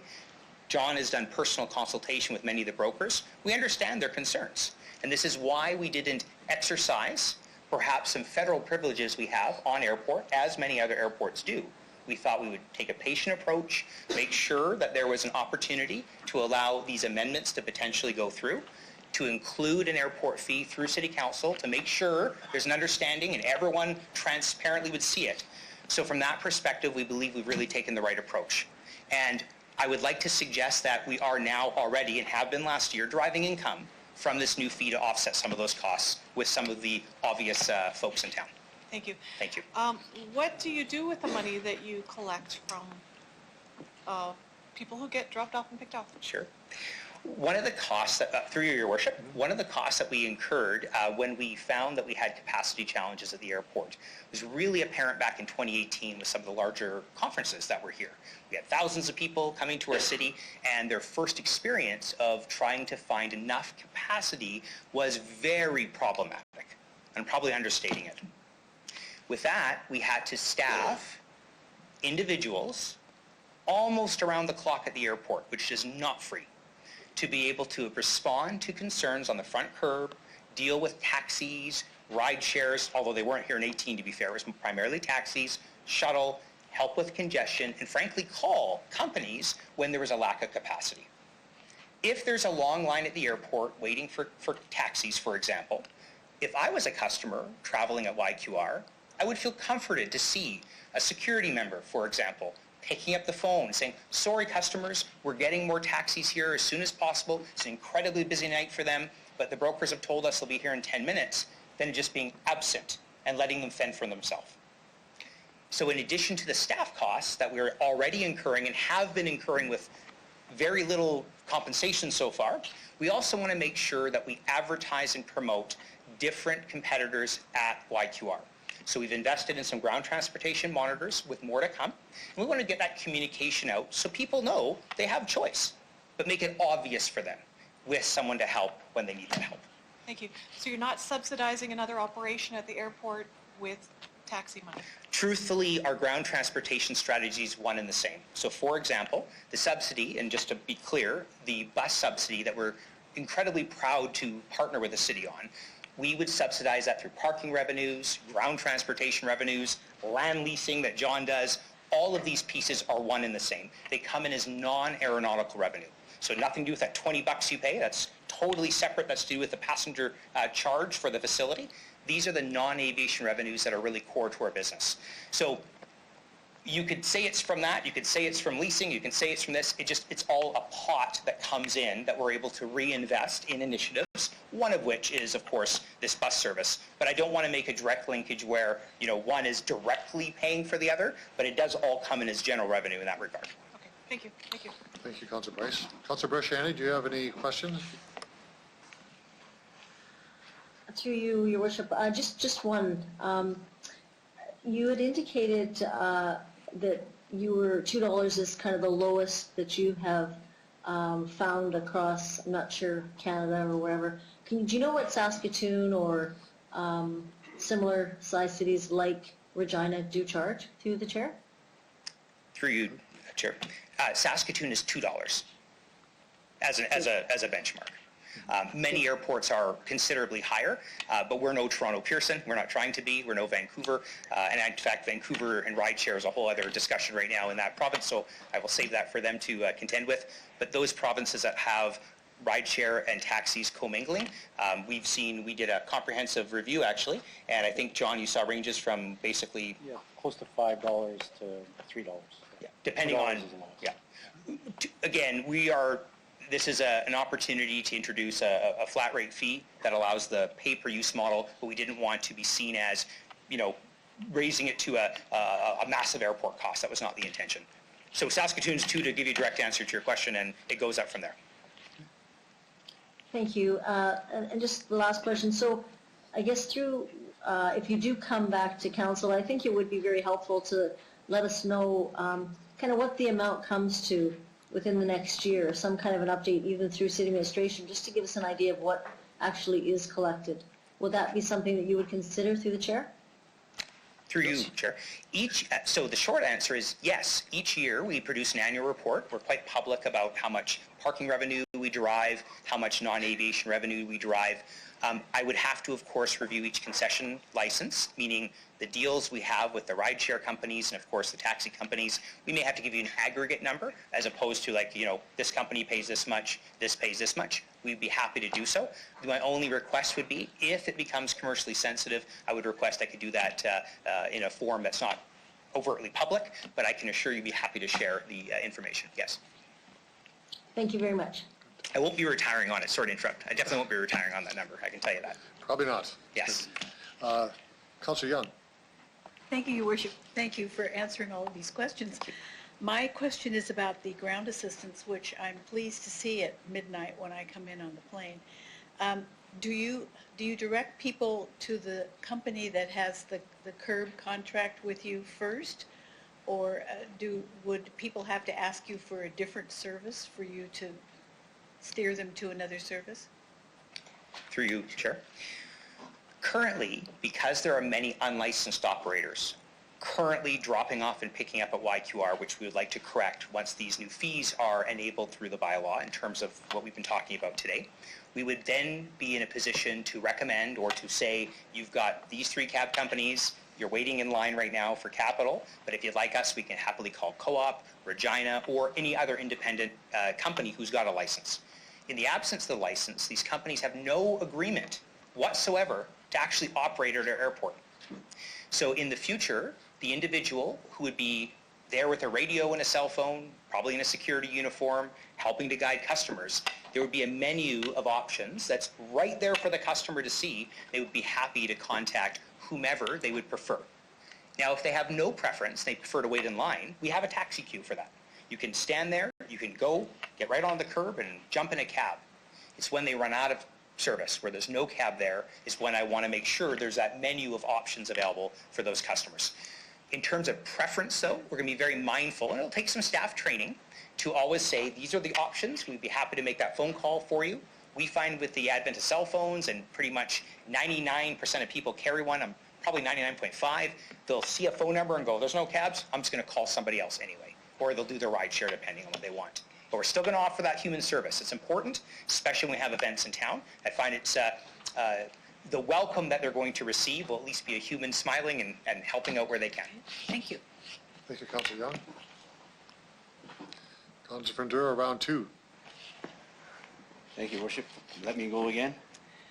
Just something came to mind here, just talking about, to your Worship, it's Crown land. How much authority does the city, I'll ask the city, but you're the expert out there, how much authority does city have on the Crown land? We're talking about this here, I'm just kind of just popping and saying, sure. Is this, we can talk about it, but is there anything that city can do to sway you? As the industry is saying, they don't like it, asking the city to do something about it. To your Worship? Through you, your Worship. Regardless of the authority that the airport has, regardless of the federal status our land holds, I feel as the CEO, and certainly supported by our board and our entire management team, taking a collaborative approach and a voluntary approach to doing our best to adhere to as many city bylaws as practicable. I can't stop airplane noise, I wish I could, but that's an example of one I can't comply with, is a critical part of ensuring that the City of Regina, its agencies, the Regina Airport are a collaborative partnership that's able to service our community. I'm not trying to skirt your answer. We have a lot of authority here that we are choosing to set aside because that's not the way that a prudent business or partner would act. So we would like to go through this process, work collaboratively, and see the City of Regina embrace these changes. And we think we're being very reasonable and we're being patient as opposed to exercising authority that we may have, but we're not choosing to pursue at this time. Great. Thank you for the Thank answer. you. Thank you. Okay, Councilor Bandera. Councilor Massanelli. Thank you. Through the chair, thanks for coming out today. You kind of struck my curiosity here. I remember there was a subsidy on the table with the airport. Monies have been a big deal all this time. You're looking to collect some back to invest in service. When I go to the airport, it's because I have to get on a plane. You're not attracting me there like you cook a deadly steak or something. Why the interest in service levels? What are you trying to build at our airport? What can you let me know about that? Through you, Mr. Chair. I'm sorry, just confirming this about the ground transportation, I'm assuming? It is, but I Sure. noticed you're increasing service levels at the airport. You're trying to achieve something with your airport, and I just want to give you a little bit of microphone talk about that for a second. Thank you very much. Specifically, one of the mandates of the airport is to, of course, improve air service. So, for example, we were incredibly thrilled to hear that Air Canada is, for example, putting on a 4th flight a day during peak summer hours to Vancouver. This has never happened in the Queen City. This is amazing. When we have that peak demands and we have lots of flights coming in, or it could be charter operations to sun destinations like we have today, I want to make sure, as does our board and management team, that when the customers arrive to our city, whether they're visitors, whether they're residents, that they are able to be served properly in a way that's commensurate with the values, I believe, of our city and southern Saskatchewan, to welcome them and to give them a good experience. I want this airport to be a memory that's enjoyable from the time you either arrive right to the time you get into your commercial transportation, or if you're arriving at the airport, I want to make sure that we have an uncongested commercial vehicle lane like we do now today. Designated stalls if you're picking up rideshare or taxi, so you can get that text from the driver and it says, I'm in stall number 3. Things that are sensible that make the customer experience better. I want everyone in the city, and certainly all of southern Saskatchewan, to be proud of what the airport's endeavoring, the gains we've made, and certainly the future that we're aspiring toward to give everyone a very good service level. I would like to add one additional item, if I may. Just recently, the CTA, the Canada Transportation Agency, has been going through a significant series of reviews about accessibility. We heard a little bit about that earlier. Just this week, for example, they were reviewing our operation at YQR. And while there's always room to improve, I would suggest we're doing fairly well. And commercial ground transportation has a massive aspect where there may be accessible requirements. We have a designated area on our front curb that allows for somebody who needs that access to be much closer to the terminal building to be utilized. But just imagine, if I have no enforcement, I have nobody there watching, and people might pile into areas they're not supposed to. And when that accessible commercial vehicle comes to drop off a customer in the area they're supposed to, they can't. That costs money to have that type of capacity at YQR. So we're very happy to see that these fees are being contemplated, but I will tell you this is not covering all of these costs. This is just a portion of it, and we felt it was fair that each party, if they're having a commercial business at the airport, had to pay their part. Perfect. So you're attempting to imbue a positive image of Regina, both coming and leaving at all times. Yes. And trying to operate maybe an international level airport in our city. So hopefully maybe one day we can have an international airport in our city again. Thank you. Thank you, Councilor Massanelli. That's good. No other questions. You can return to the gallery. Thank you very much. Move on to administration report. This is the supplemental taxi bylaw report, CM 20-05. Do you want to introduce that? Councilor Hawkins, you're there? Okay, Councilor Hawkins, the floor is yours.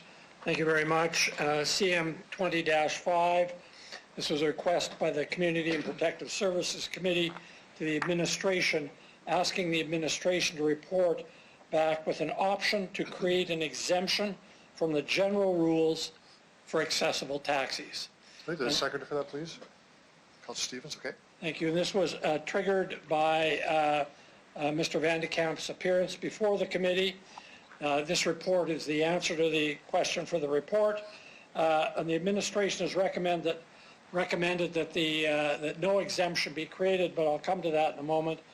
They also said that should the council wish to make an exemption, the administration would recommend that exemptions be considered by the administration through an application process, and that eligibility be limited to brokers with only one vehicle in their fleet.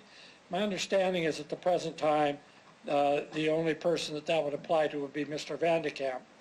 I'm going to ask the administration, if I might, through your worship, to outline why it's recommending that no exemption be created. Mr. Murray? Thank you, Your Worship. I'll ask Ms. Schakowsky, Director of Parking and Licensing, to answer that question. Ms. Schakowsky? Through you, Your Worship. Currently, Mr. Van de Kamp's is operating a brokerage with only one vehicle. However, there are, I believe he has 3 drivers attached to his business who do provide some type of service. They are being dispatched. And at this point in time, he is currently using a computer-aided dispatch system with GPS technology and is submitting our reports electronically, which does make it simple to consolidate the reports to ensure that we're reviewing to make sure the correct number of taxis are available. Plus the GPS and CAD system provides location information, which provides safety for both the driver and all of the passengers that Dell and his drivers would be driving around. Thank you, Your Worship. This is a receive and file motion. It is, yes. Thank you. Okay, and so I'll ask for a vote on receive and file. This subject matter will happen in the next report as well, if there's any changes you want to make. Oh, some other questions coming up here, okay. Councillor Massinelli. Thank you. I just didn't quite follow that answer. Was the answer indicating that Mr. Van de Kamp had all the necessary software and equipment to actually do this? It was just a matter of restructuring how he uses the system? I'll ask Mr. Schakowsky to repeat the answer. Mr. Schakowsky? Through you, Your Worship, yes, Mr. Van de Kamp does have all of the required information and has the required technology and has been providing the data as prescribed in the bylaw. He has merely asked for an exemption so that he no longer needs to do that. Okay, thank you.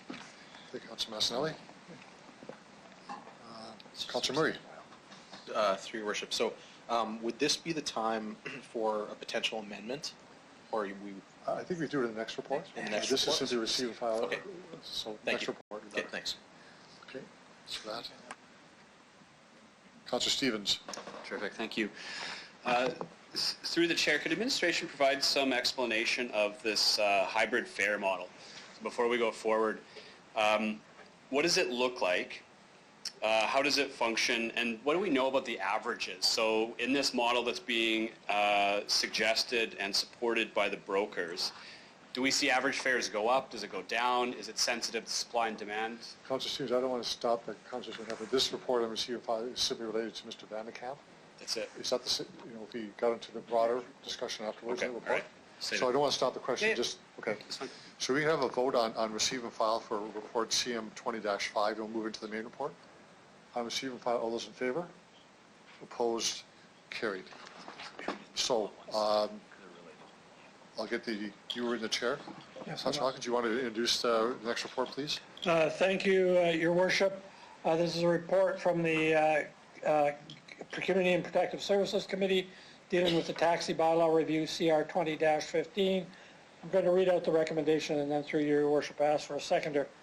The Community and Protective Services Committee recommends that City Council, 1, approve the amendments proposed to the taxi bylaw 1994 as further detailed in Appendix A to this report, be approved, which will implement the following changes to the regulation of taxi services. A, permit the use of digital taxi meters, soft meters. B, allow taxi services to charge fares outside of the city's set fare structure provided that such trips are booked through an approved mobile application capable of providing a pre-estimate and other requirements to passengers. C, update fees charged by the city. D, implement further data collection requirements. E, remove the vehicle age requirement from the bylaw. F, change the decal requirements.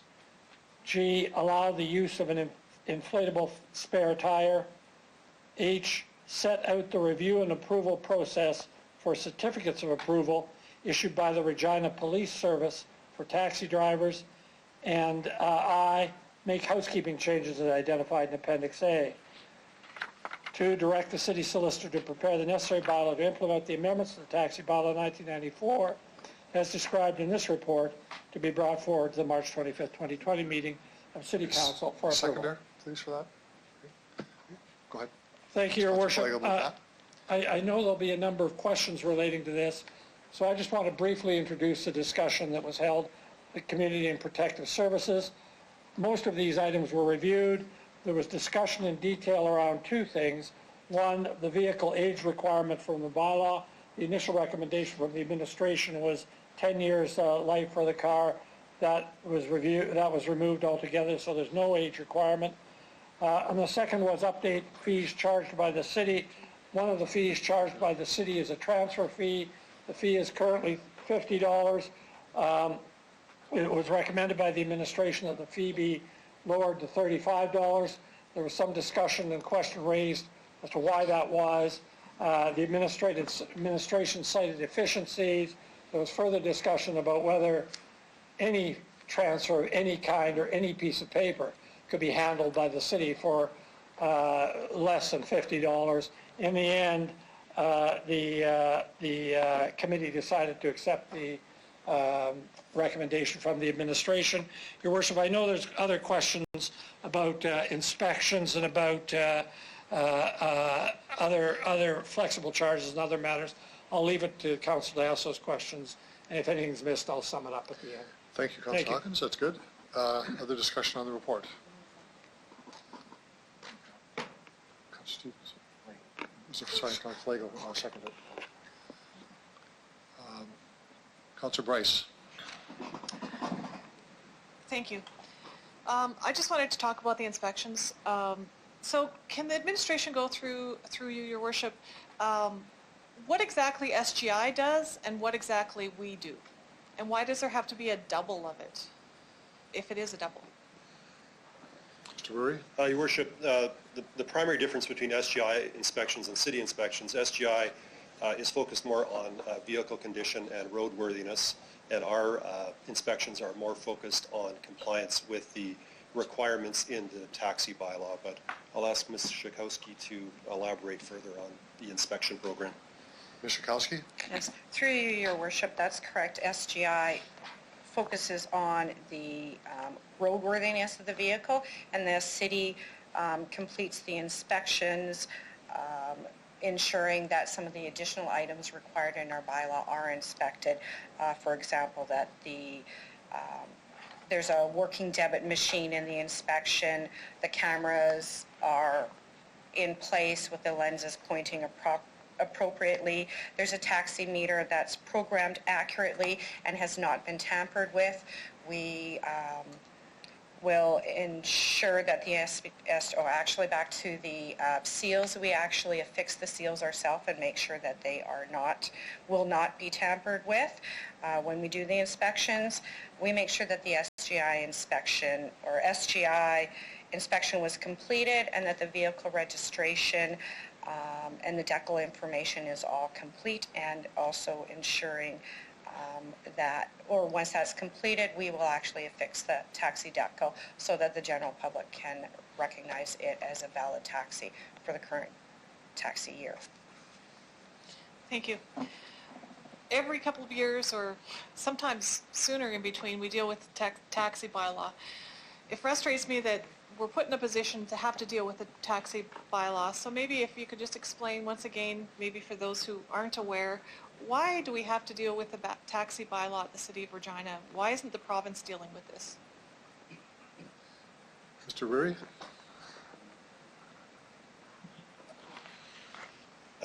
Your Worship, the taxi bylaw has been in place for a number of years, and it is a discretionary authority that council exercises to regulate taxis. They're also regulated through the Provincial Traffic Safety Act with regard to licensing and inspections and the like, but what has been regulated over the years is a regulatory scheme that sets up some requirements for brokers, some requirements for taxi drivers, and also a limited number of taxi licenses that can be issued and can be transferred. So there's a limit on the number of taxis that can be on the road at any one time, and that's a long-standing regulatory arrangement that the city has approved through its bylaw, but certainly it is open to change if council chooses to do that. Boy, I would like to choose to do that. I would like to see us, like, we're in a new phase of what's happening out there in the industry, and to me, we're making it not a fair playing field. We have the rideshare companies who don't have to go with all these. We're talking public safety, and we're saying we want all of this in place for public safety, but we're okay with rideshares doing this without all this stuff. So I would like us to think as a council, are we over-regulating this industry to actually, and it will have them down the path that we're not going to have taxis available here in Regina? Because that's kind of the way it feels from the industry, that we've got all this extra regulations on there as a city that we've done for good reason at one time or another. But we're to an age where you can use your app to call a rideshare service, and they have none of this on there. So I just think we really need to rethink about what we're doing here. Instead of adding more regulations, I'd like to see us get away from regulating this industry. Throw that out there. Thank you, Councillor Bryce. Councillor Murray. Thanks. I'm looking for some clarity on, is it within the purview of this bylaw to make a regulatory change to ride sharing? Or is that a separate bylaw at this point? Separate bylaw. Okay, thank you. Okay. Councillor Fundura. Thank you, Worship. Through you, I do agree with Councillor Bryce was talking about. We promised the taxi industry that we're going to look at this bylaw and make a level playing field. It took a year, and you can hear about the industry is suffering, and these are, like the industry says, houses, they're paying taxes, and all that. So we need to do something about it. One question I'm going to ask Your Worship, with the vendees, can I make an amendment to what's on the?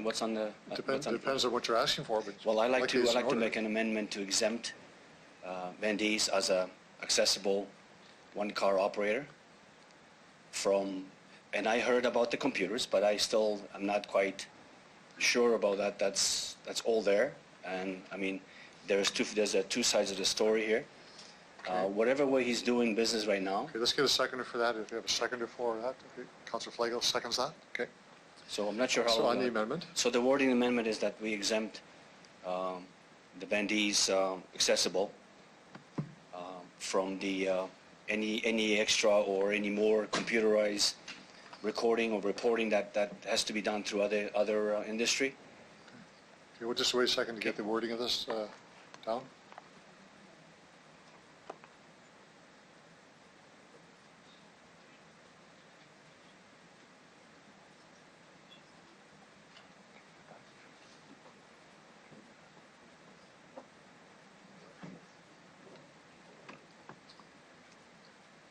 What do you have?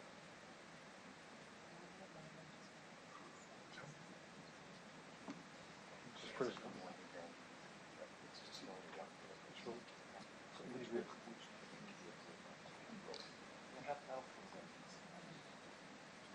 We'll get this down in just a moment.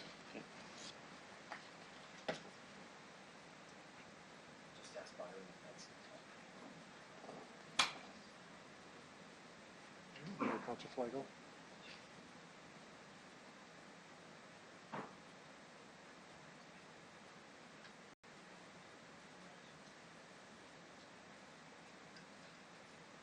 That's the first one.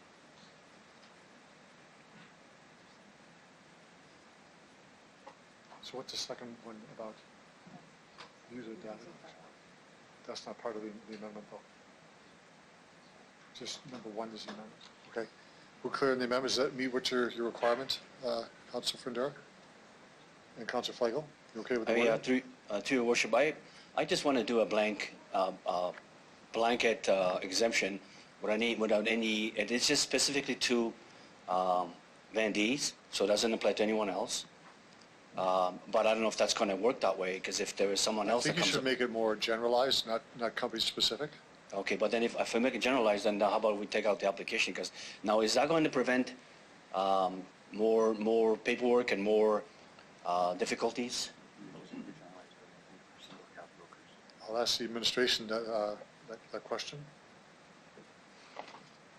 Mr. Weary? Your worship, my understanding is really the requirements, the data requirements are still necessary. What's being exempted is the electronic version of it. So Mr. Van de Kamp is currently required to provide this data, and as he indicated in his delegation, he does that. So we would suggest that it's remain worded that way. And further to the mayor's comment, while there's only one, I believe there's only one player in the market right now that's a single operator, that doesn't preclude others from coming into the marketplace. So we would suggest keeping it a generic statement rather than identifying a specific business. Okay, then I'm good. I'm good with that generic. Okay. So, and then exemption is from the computer, and the permission will be then for his paper copy. That's the intent. Okay. So, speakers to the amendment. Councilor Flagel, 3 minutes on the amendment. The word identify only accessible cabs, not a one-off cab company accessible. that wants to start up? To Councilor Accessible. Frindera? Yeah, okay, it's not on there, so somewhere. in there. Accessible. Okay, thank you. Accessible. Okay, good point, good clarity. Okay, other speakers to the amendment? Councilor Stevens. Through the chair, just to be clear, this is the recommendation that administration brought forward in the other report. Is that correct, or if I'm reading that wrong? Well, it's not, that's the alternative. The alternative. The one was to not grant the exemption. This was if you're going to do it, Yeah. then have an application process for it.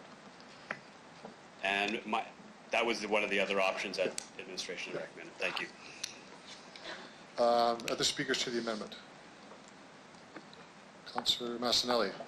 Thank you. Through the chair, I'm a bit of a slow learner today. I was wondering if I could just get a comment on administration once again. What would have to happen for Mr. Van de Kamp to change his operation to become compliant? If he has all the necessary equipment to do it right now, what changes in operation is he lacking to be compliant? I'm just not kind of adding up what has to go on I think here. he is compliant. He just doesn't want to do the computer system. Oh, okay. So everything he's doing right now is within compliance. He can continue his operation as he always had it? Yes. Mr. Weary or Mr. Cauchi, you can confirm that. Mr. Weary? Your worship, that's correct. Mr. Van de Kamp indicated that he has the computer system. It's just the ongoing cost of it being a sole proprietor that is the challenge here. So that was his position on it. It's the ongoing cost of maintenance of a system for one vehicle. Okay, so the concern. process he's Yes, he has been complying with the data requirements up to this point. Okay, so he has a hardware, his system being used isn't a compliant system of how he's running the business, and it's too much for him to come to it. Okay, I get it now, thanks. Thank you, Councilor Massanelli. Councilor Bresciani, 3 minutes on the amendment. Thank you, through the chair. I will support the amendment. I think it's very important for accessibility. When Del spoke about the cost is one thing, but it's a risk to lose the service within our city. So I think, thank you, Councilor Frindera, for bringing that forward. I will support it. Good. Any other speakers on the amendment? Please. Councilor O'Donnell, the floor is yours. Thanks. So question, please. I have lots of empathy for what Dal is trying to do, but I'm going to make an assumption here, and I'd like to get the administration's response. I'm assuming that if it's not electronically sent to us, that therefore we have to collect the paper and someone has to manually input that data into the system, and therefore we would be subsidizing the operation. Would that be correct? Mr. Weary? That's correct, Your Worship. We would be doing the manual data entry for that business. Thank you. Thank you, Councillor Dowell. Other speakers to the amendment? Councillor Perdue, do you want to close debate? Yes, Your Worship. Actually, before you speak, I want to have Mr. Weary has a comment. Okay. Mr. Weary? Floor is yours. Your Worship, just in reviewing the exemption in 1, I'm not sure it's clear what's being exempted.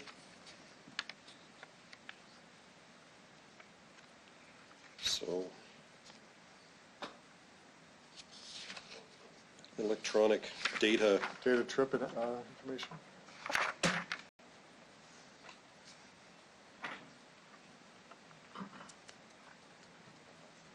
Okay, we'll get some clarity on that.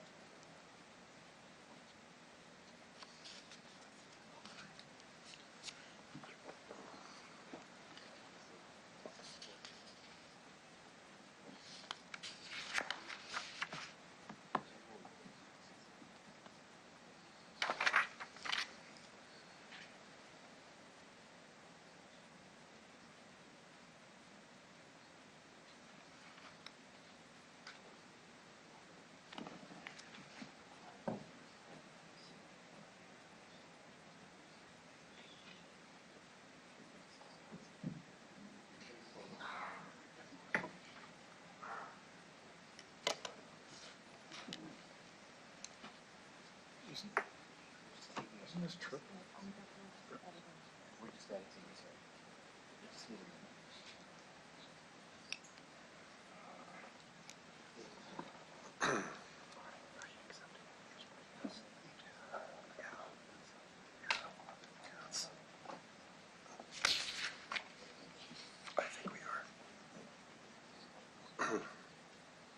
We'll get this in a moment.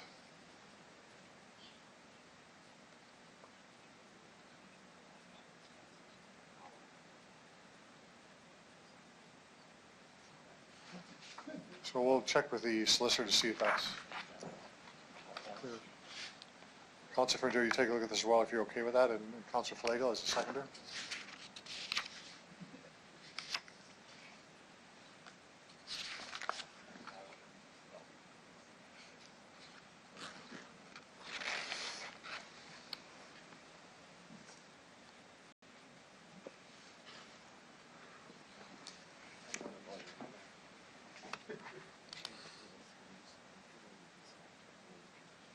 So we're going to put computer-aided dispatch on there as an addition to it.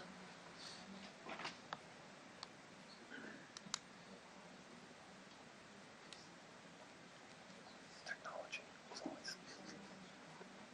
That's. Yeah.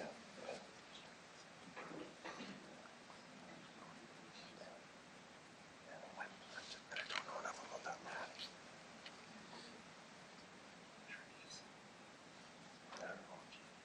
Yeah, I think he's got all of this.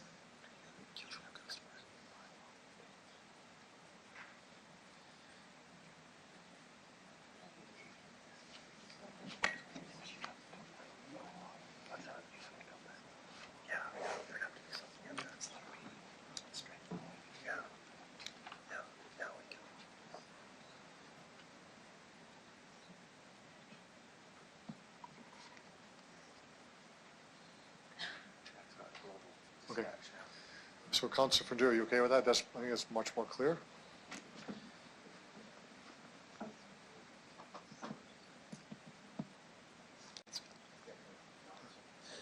Yeah, that seems to be good. Councillor Perdue, you want to close debate? Yes, Your Worship. And that would, am I seeing data collection and delivery? Would that accessible text box should only be exemption from the requirements of computer and dispatch? That is the data collection, that's what that is. So I just want to make sure that's clear that he still be able to hand his paper. Yep. If that's what it means, then. Okay, to Your Worship, yes, I do. I do understand the question that Councillor O'Donnell did say about this is a small price to pay when you have an individual that is providing service to our disabled and wheelchair accessible, not just wheelchair accessible, our disabled community. It'll be a shame to see some of that stuff to be lost. It's a very valuable service, and I think city, it won't be that detrimental to whatever the staff we have can do a triple duties to do some little thing like that. Then my next question would be, when we receive this, what do we use this collection up against? Or we just receive it, or we don't have to receive it, or how does that work? I mean, because he's one person. Your Worship? Mr. Wurry? Your Worship, the data is primarily used for to collect and analyze the number of trips, demand for a particular service, things of that nature. So it's used to analyze the program and regulatory adjustments we might need, or whether there's adequate service of this segment of the city. Okay. So. Okay, to Your Worship, I'll just finish shortly. So he's one operator with 3 drivers, so one vehicle, once every 3 months. It seems simple that, it's not going to be huge work on behalf of the city. We're still going to have a paper copy, which he's very diligent about it. I see this as actually a good thing to do. We are keeping up with our accessible. We're helping out with even Harrier Transit. We're helping other issues that we have that's a lot more costly to us. So this is a good thing to do, and I ask the council to support this. Thank you. Thank you, Councillor Fundera. I'm going to call the question. You close the debate on the amendment. All those in favor? Those opposed? Motion's carried. We have a break at, Councillor Brashani, how do you vote on that?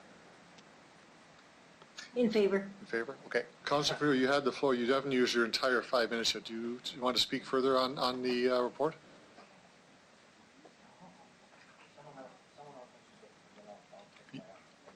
Well, you can only speak once. You didn't start the debate, so you only have one opportunity to speak on this report. Okay, then I'll... The floor is yours. Okay, Your Worship. On the main motion, I would like to, if there's a chance to make, there are certain things that are good in here, and there are certain things that are not. Some of the questions and comments were made already. I'd like to just make an amendment, if I could. Another amendment? An amendment.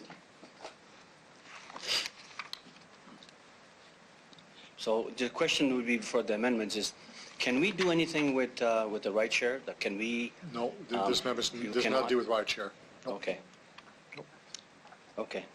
So then, before I make an amendment, I'd like to ask a question of administration. I know that the question was already answered on why we need more inspections, and as Daxon is saying, let us regulate ourselves. If HGI does all the inspections, and now we duplicate that. If we allow the industry to regulate themselves, what kind of a problem are we looking at? If I can get a little bit of a high-level answer on that, Your Worship. Mr. Wurry? Your Worship, the taxi industry is somewhat regulated on an annual cycle because the licenses are issued on an annual basis. The vehicle inspections are done sort of on a regular schedule. There is a charge for those inspections. We view this as an efficient way of regulating and ensuring voluntary compliance. The other alternative would be to not have a mandatory inspection program. There would be no fee for that, and we would be relying on enforcement through spot inspection, the Regina Police Service stopping and inspecting cabs on an ad hoc basis. So there certainly are other ways that it can be done. This is something that, given the annual cycle that the taxi industry operates on with its licensing scheme, we view this as an efficient way of maintaining compliance with the bylaw. So we recommend that it continue, but certainly it is open to council to endorse a different approach. Okay, Your Worship, so I'd like to make an amendment that we eliminate the inspections mainly, like for instance for the decals, the taxi company and the licenses, For instance, like the comments were made that if they come in for a light bulb that's burnt out, they can be pulled away from their daily duties for a couple days. So I like to make it easier. So mainly for the size of the decals, remove the inspections because the HDI already inspects. And removing the inspections for the meters, the cameras, especially meters, they're all already sealed. If a brokerage has a professional installer, professional company to inspect those, I don't see why we have to duplicate that.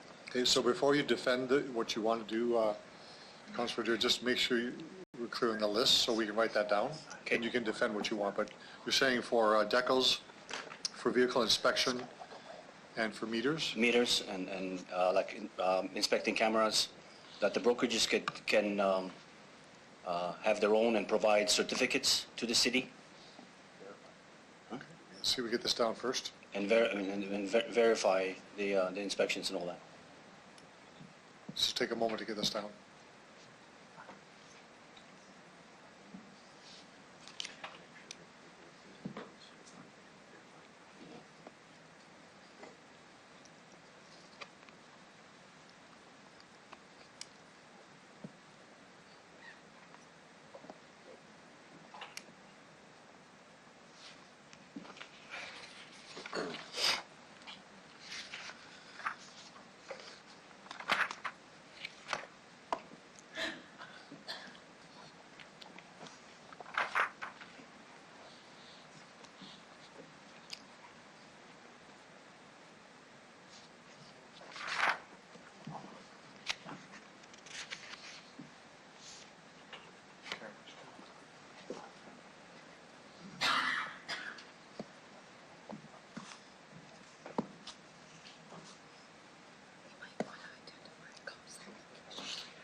So we think we have what you want. You're just going to get concurrence or your view on this one. And I'm going to ask for a second in just a moment here. Once we have down what we want to have here. So.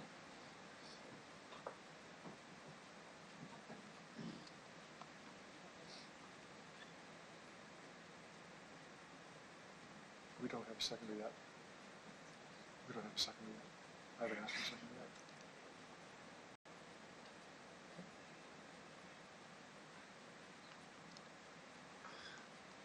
Councilor Fandura, are you okay with that? And I just want to make sure that we have a certified inspector or someone, a company that can verify that they have license to inspect the meters and inspect the cameras. So it is just someone off the street can go and inspect this and put a. So it has to be licensed and certified company.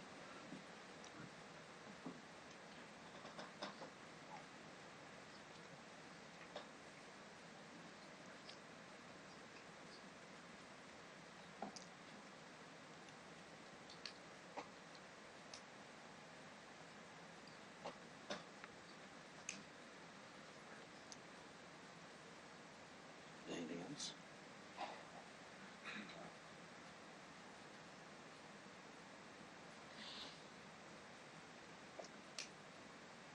Okay. Okay, that motion is seconded for it. Councilor Bryce.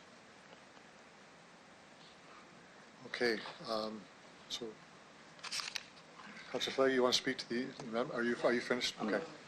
Okay. Thank you. Councilor Flagg, just a moment, just a second. 1 second. Okay, the floor is yours. Thank you. We're running into a snag here because we're picking apart one little piece of this motion, and we can't talk about the other bylaw because it's not on the floor right now. My suggestion would be that we bring the other bylaw back, put them both in front of us at the same time, and do a comparison of the two. We're picking a few things here, we're picking a few, and then all of a sudden, oops, we forgot about this. Oops, we forgot about that. Well, now we can't talk about rideshare because it's not on the table. Why don't we, if there's some way, if we can do it through you and through the rest of the committees, put it all, pros and cons, both of them on one piece of paper, bring it forward, let's cut through all this crap because we're picking apart little things. We're not talking about vehicle age. We're not talking about rust. We're not talking about this. We're not talking about cameras in rideshare. Well, now we got to go back in 6 months and talk about it again. My suggestion is we get rid of this, bring them both back at the same time, and do up a list. And then you go from there. This one off, one here, one there, I don't think is going to be the right way because we can't talk about rideshare. We can't change anything in rideshare. So that's my opinion on this, and I think if the mover and the person on the amendment would care to entertain something like that so we can have a full discussion, I'd be all for that. Thank you, Councillor Flagel. Councillor Bryce?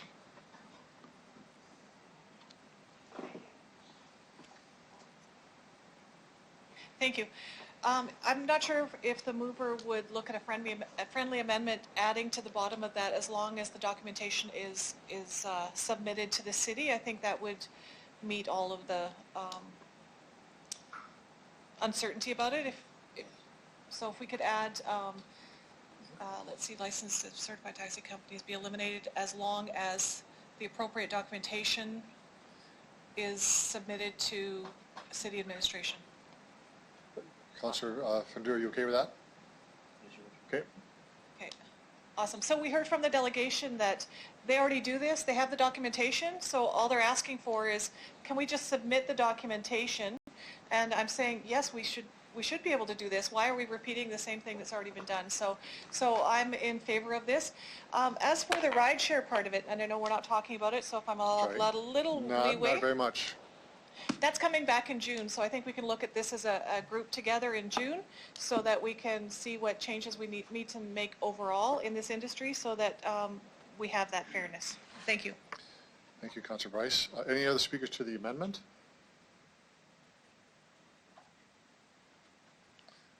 Councillor Hawkins? Thank you, Your Worship.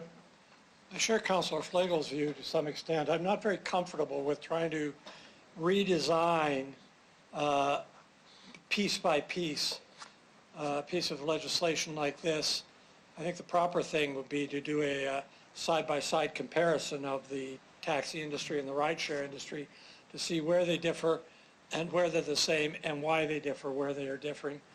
Some of this involves safety as well, which makes me even more cautious with respect to trying to do this on the fly at council. So I'd like to move that we refer this matter back to the administration to do a side-by-side comparison. Okay. We have an amendment that is in order, and there's no debating that. So I'm going to call the question. I have a question for clarification. On process. On process. Are we talking the whole, are we talking the whole report, or are we talking this amendment back to administration? Just to clarify. Councillor Hawkins, you want to explain what you want to do there? I think we're talking to this amendment, but this may be by way of undertaking as well. What we're really looking for is a side-by-side comparison of how the rideshare industry and the taxi industry are regulated and whether that regulation creates a fair playing field. Okay, that's the broadest application of that. Do I have a seconder for that motion, please? Councillor Young? No debating, referral motion. All those in favor? Those opposed? Motion's carried. Councillor Bresciani, how do you vote? In favor. Okay. Referral motion's carried. Okay. Thanks, everyone, for that. So we'll now move on to the Maple Leaf Pool. We have Shayna Stock. We need the main motion, I think. We refer Oh, we refer to the main motion. You're right. You're right. We approved that already. Yep. Councillor Flagel? Thank you. Just on that, is there a timeline that we set for when we're going to do this debate? Do we wait till June when the other one is up, or do we do it next month? So we've already passed the motion, so I can get an undertaking from the administration as to when they could come back with that. Thank you. The city manager?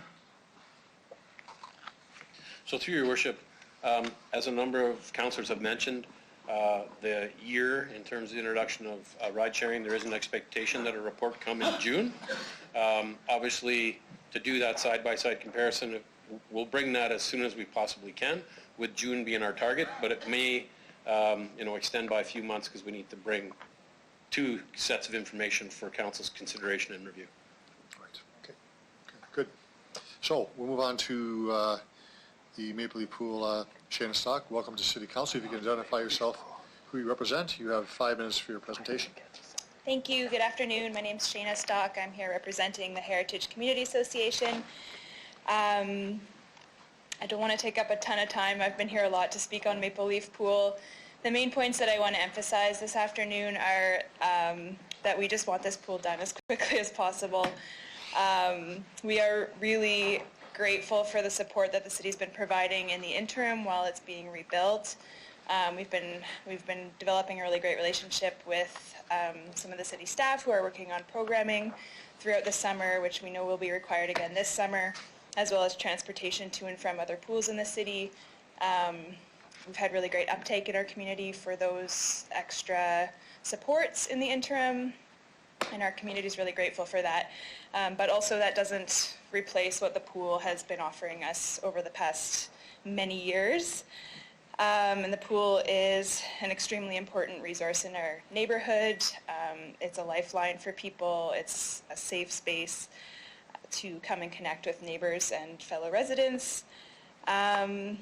And it's really well used. And we know that there'll be a delay with the new timeline. It won't be open until at least fall, which has been disappointing for some community members. But with this additional revenue towards the pool, we're hoping that it can still be done this year and open to the public as soon as possible in 2021.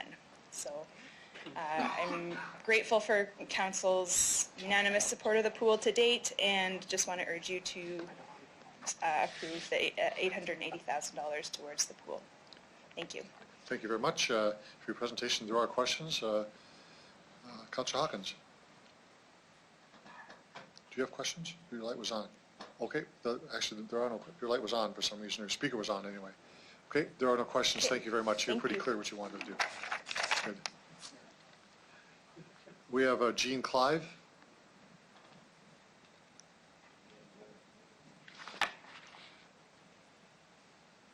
Welcome to City Council. If you could identify yourself, who you represent, you have 5 minutes for your presentation as well. Well, I'm Jean Clive, and I'm a member of the Heritage Association. And pleased to have an opportunity to again address City Council, Mayor Frugere, members of City Council, and ladies and gentlemen.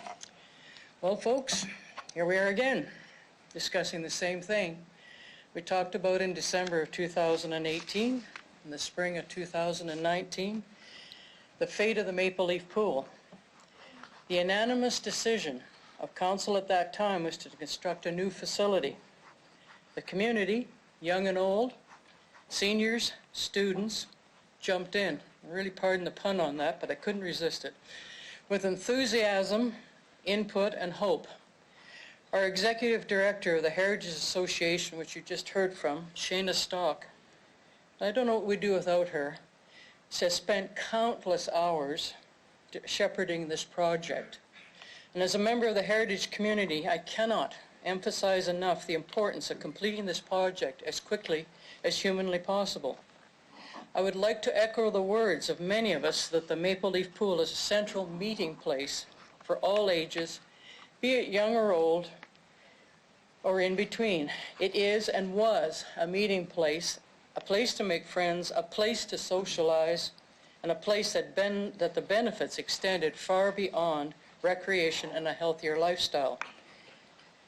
When the news came out a few weeks ago that another $880,000 was required to complete the proposed and selected design that the community had enthusiastically embraced, my heart and my hopes sank.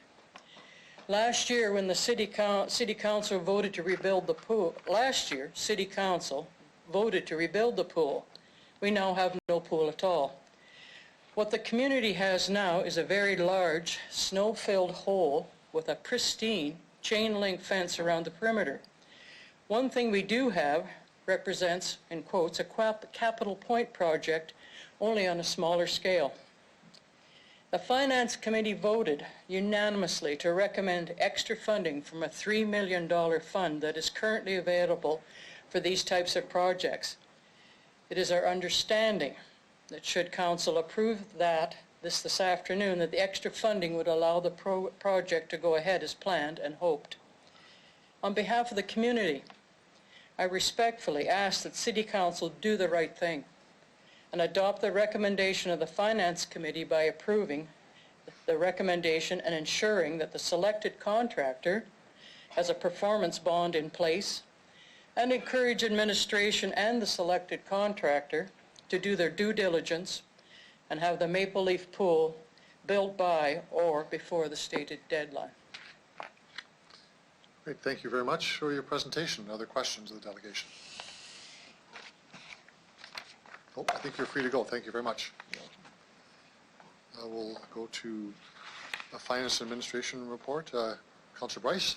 Thank you. I move CR 20-16, which is the finance report regarding the Maple Leaf Pool construction update, which there was a requirement for $880,000 increase from the Recreation /Culture Capital Program for the construction of Maple Leaf Pool. The seconder for that, please. Okay. Councillor Murray. Thank you. And this did receive unanimous support from from Finance and Administration, so I guess it is both. So maybe I'll just ask, where is this money coming from, and is it anything else being left off the list of being done by actually moving this project forward? Through you, Your Worship. Ms. Harlock. Through you, Your Worship. So this funding is coming from our funds that we have allocated through the budget process. We are bringing a report forward in April to discuss within that report how we're going to suggest to Council how we allocate those funds moving forward. So at this point, the request for the $880,000 is to ensure that the design that we talked with the community about can be realized. If the funds aren't provided, we'll have to go back to the drawing board to stay within the $4.5 million budget, and then that would slow down the process for it even being open in 2020 this year and into 2021, because we would have to restart the whole procurement process. Thank you. Is there a fund that this money is coming from? Ms. Harlock. Through you, Your Worship, yes, it's that fund, that $3 million that is there. So there is a fund, as it's noted in the report, it's a fund that's there, and then the remaining funds will have a report. So this is the first draw out of that. Thank you. Mr. Holt, Mr. Holden, you want to make a comment too? Through Your Worship, just further to what Ms. Horlock has indicated, I just want to highlight that where did the funding come from? If you go back to our management review, we saved $3 million. Council made a decision in the last budget to make a commitment to culture and recreation of 0.5% each year for the next 5 years. So this year, in 2020, we have $4.25 million.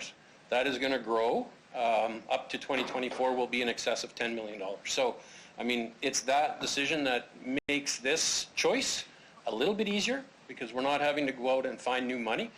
To Ms. Horlock's other point, we will be bringing a strategy and a plan of how we invest that $4.25 million. So it's the decision of Council and the work of the administration jointly, I think, that has put a very positive opportunity for you to consider and make a decision. Thank you. How do we know, as the holders of the public purse, that we're getting the best deal that's going to last the longest possible for what we spend? So if we have a budget of X number of dollars and the RFPs come in high and low, how do we know that we're getting the best deal that's going to last the longest, most sustainable? Are you speaking of this project or just general? This specifically, this is on the floor. Ms. Harlock. Your Worship, so definitely for this project, but all of our projects, we have a very thorough procurement process, very rigid and well established, where we have very set criteria upon all of our construction projects, and for this one we had very clear criteria with respect to sustainability features and all of those sorts of things. When we bring in the procurement, then we evaluate the proposals to ensure that they are going to meet our needs, and then through the construction process there is inspection things to make sure that all of the construction specs meet our requirements, so that we are getting a product that is going to last a long time. I might ask if Mr. Hansen has anything else to add with respect to our construction projects. Mr. Hanson? Yeah, through you, Your Worship, nothing further to add. Thank you. What kind of a, it's going to sound like an odd question, what kind of warranty do we get with something like this? Like, can we come back in 10 years and say, hey, this is cracked, you know, replace it? Ms. Harlock? I'll ask Mr. Hanson to go through the terms that we typically would put into a construction with respect to warranty periods. Thank you. Mr. Hanson? Yes, through you, Your Worship, there would be a fulsome 2-year warranty on the entire facility construction from the time it reaches substantial completion. And then beyond that, there are other warranties like roof warranties and some of the mechanical systems that would extend out to 10 and 25 years and so on. Thank you. So I'm a nurse. We work 24 hours a day, and I've brought this up before. Is there anything in the contracts that we have that we can have work going 24 hours a day so we can get this thing done as soon as possible? I know I talk about roads, but I'm just talking about this today. Sure, we'll go with that one. Ms. Harlock? Through you, Your Worship. So obviously, there's always opportunities to put things in contracts to get it done, but then we have to think this pool is within a neighborhood where people and houses are nearby. So there's those sorts of things, and then costs do go up quite significantly when you're looking at those timelines. We did have within the request for proposals to come back to us originally, we had the 2 time frames with respect to completing it this year and then next year, and really there was no difference in costs. So at this point, weather always comes into play with construction projects. Obviously, our goal was to get it, or is, to get it open as quickly as we possibly can, and the contractor knows that. With a construction project of this nature and the complexities around a pool, it's not just like building a pool you would in your backyard, so to speak. There's a lot of complexities to it, so we want to make sure that it's done correctly and right so that it does last in the long term. The plan, as we said, it is to get it open near the fall. That is our goal, so that the community can have at least a couple days in the pool or those sorts of things. I think the bigger thing is that it'll be open. One of the things that we'll ensure is that we will work with the heritage community, because we know that community has not had a pool and that they need programming. And so we're putting together a plan to ensure that this season's programming is in place so that they have what they need from a social perspective to ensure that their community has those services for them. So we are working on that, and we'll be working with the Heritage Association to ensure that, and then we'll have the full grand opening in 2021. In the spring. Thank you. Thank you. Thank you, Councilor Bryce. Councilor Stevens. Thank you. Through the chair, the additional funds are going towards what the report describes as environmentally sustainable systems. Could administration comment on what those systems are and how it aligns with our mandate to ensure this pushes the renewable project forward? Ms. Harlock? Through you, Your Worship, I would ask Mr. Hanson to go through those features. Mr. Hanson? Through Your Worship, there are a number of sustainability features that have been included in the design, starting on the energy and I guess greenhouse gas reduction side of things.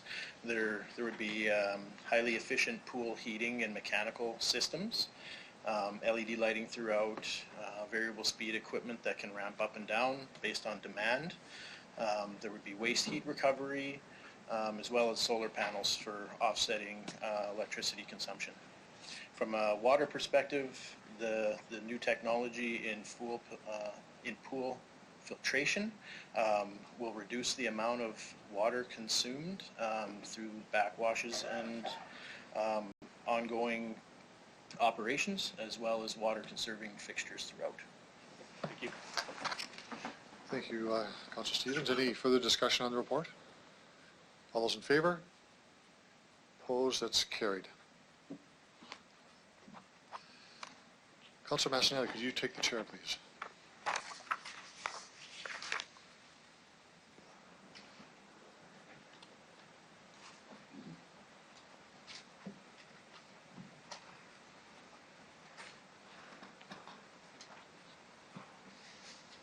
Deputy Mayor, thank you very much. I'm introducing report MR 20-1. This is a request for approval by council to host a economic development forum in May 28, 29, and specifically to gain access to provincial money funding. For this, we require a motion from council to accept this, and members will see in the report it's about $100,000 cost to the forum.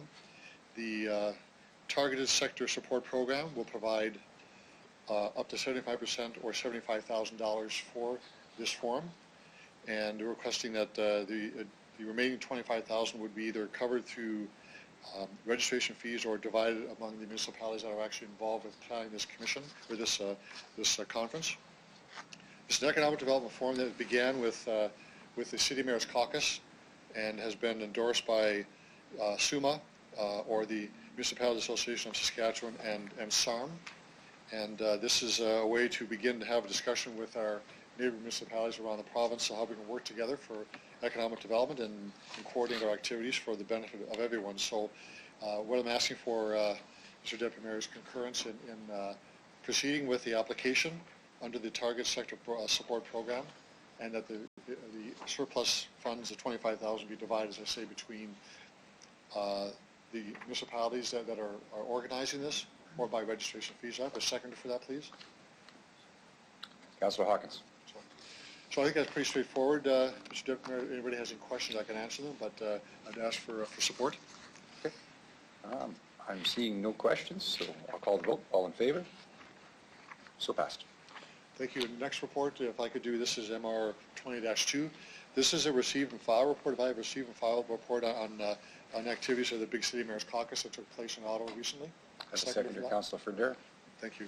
So I won't go through all the report, Mr. Deputy Mayor, but it's just a summary of the activities that took place at the meeting, and I want to draw reference to the Western Economic Solutions Task Force, or WEST so-called. I believe Councillor Young, you had some questions about what this looks like, and this will be a beginning of the discussion of what the kinds of issues that are being discussed by Western mayors related to post-federal election and the concerns raised with respect to barriers to getting resources and products to market, energy development and climate policy and regulation, supporting communities for diverse economies, municipal infrastructure, and fiscal sustainability. That discussion is ongoing, and there is no deadline for the process to go through here, but there is a discussion about how we can have a greater impact and have a greater understanding of the federal government, what the concerns are for Western Canada, including British Columbia. Members will note on page 3, there's a discussion about permanent transit funding, and there remains an issue related to transit funding with our province and the city, with the province and federal government, how we can move our transit projects forward. Housing affordability, a general discussion about how the National Housing Strategy can and should support those cities looking for supportive housing, homelessness and social housing, and Indigenous housing as well, and of course climate adaptation. The last point I'll make on the report, Mr. Deputy Mayor, is a general discussion of how cities see their relations with their provinces being difficult to move forward, particularly on infrastructure projects. And this is universal. This is not just Regina by any means. It is other cities who are simply having difficulty having money flow from infrastructure to major projects, and that remains that way today. It was with the previous government as well. So there is an ongoing dialogue directly between ministers, federal ministers, and cities. And I've had conversations with the Prime Minister, the Deputy Prime Minister, the Minister for Infrastructure, the Minister for the Environment, discussing in general terms what's lacking in federal support, what could be done better. And this is a national dialogue happening through the Big City Mayor's Caucus. So this is simply a report to talk about the status of those discussions, and I'm more than happy to answer questions for you. There will be a meeting of the Big City Mayor's Caucus in Ottawa likely in June. I will be attending that and reporting back on what happens there as well. So I can answer any questions anybody may have. Okay, I do see some questions. Councillor Stevens. Great, thank you. Question for His Worship. The report speaks to climate adaptation, which to me suggests infrastructure to help respond to climate change. Was there any specifics about federal government involvement in financing renewable energy projects at the municipal level, or is this still in the very abstract? Through the chair. I think that's pretty abstract. I think the notion of climate change is really number one issue for for the federal government, and we know this in many ways, and that it does cut across the grain in Western Canada to some degree, but on a national level, it really is the beginning of a much deeper conversation to be had. Terrific, thank you. Final remark through the chair. When this meeting convenes, it would be greatly appreciated if on the table could be a discussion about getting federal money pumping into municipalities like ours that have committed to becoming 100% renewable. So there needs to be money on the table for us to commit to that. I can comment on that, Mr. Deputy Mayor. Absolutely will do that. I just frame it in this way, that the relationship between the province and federal government is held close by the province. So when we talk about those kinds of issues related to renewable economies and how we can become 100% sustainable, it goes through the province from many ways. So that does either cloud the issue or make it easier, but it's a complicating factor. So, but I certainly will take that to the table when we meet in June. Councillor Murray. Thanks. I'll just keep it brief on your last point in regards to provincial funding through federal programs where there's partnerships involved. Was there any discussion for mechanisms that the federal government is looking at to ensure provincial partners follow through on their funding partnerships that they've agreed to? It wasn't actually, it wasn't that granular of a discussion. Again, this will be discussed later on, but in terms of partnerships, the perspective of the federal government, I think right now, the partnerships are the three orders of government.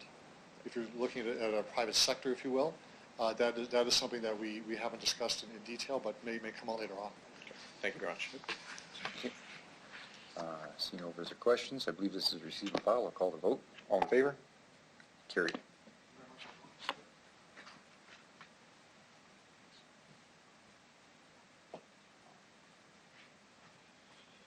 Thank you very much for your support on that. Next report is City Manager's report, tentative agreement with IAFF. And before we have a motion, I want to have the City Manager have a comment on that. City Manager? Thank you. Through you, Your Worship. The report in front of you is recommending that Council approve the tentative agreement that was reached with the International Association of Firefighters. The contract that we had expired on December 31st of 2018. We started negotiating in June of 2019. And we are pleased that we were able to reach a negotiated agreement. And it's important to note, I think, that this will be the second time in the last 20 years that we've been able to achieve an agreement without either mediation or arbitration. And I think that's a strong indicator of the relationship between both the administration and the association. And I'd be remiss if I didn't acknowledge Tyler Packham, President of the IAFF, and Mandy McGregor, who was our key lead spokesperson from our People and Horticulture Department. The relationship is strong, and I think the opportunity to continue having dialogue and looking for some positive solutions to opportunities in terms of how we move forward is quite evident, and I think the opportunities will be very strong in the coming years. The specifics are a 2-year tentative agreement, 1.8% general wage increase effective July 1st of 2019, 1% January 1st of 2020, and 1% effective December 1st, 2020. So very pleased to be able to put that in front of you for your consideration. This is great news. So if I could have a motion to move this, then a seconder for that, please. Councillor O'Donnell moving it, and a seconder, please. Okay. Councillor Flagel, Councillor O'Donnell, do you have some comments and questions? Thanks very much. Could I ask the City Manager, please, how many bargaining units do we have in the City of Regina? Through your worship, we have 5 different collective or bargaining units and associations. So and there's an additional report after this with another group. So have we settled every contract now? Mr. Holden? Through your worship, if council approves this, there is a subsequent report coming up around our out-of-scope staff.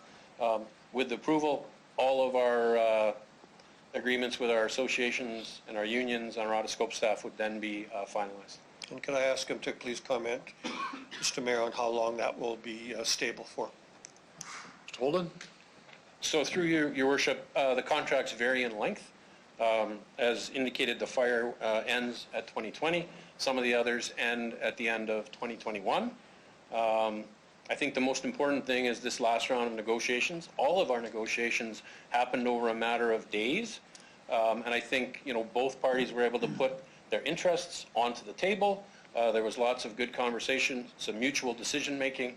I'd say we're in a very positive place in terms of when our agreements expire, that we're positioned to move forward for the next round of negotiations being fairly positive as well.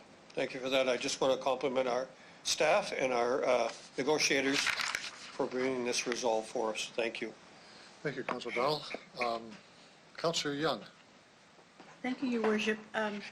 So my question is, could you explain how important it is to make a contract agreement that also looks at the relationships between the city and the union, and what do you do to try to preserve that relationship for ongoing work? Mr. Holden. So through your worship, I'll start, and then I might ask Ms. Folk to add.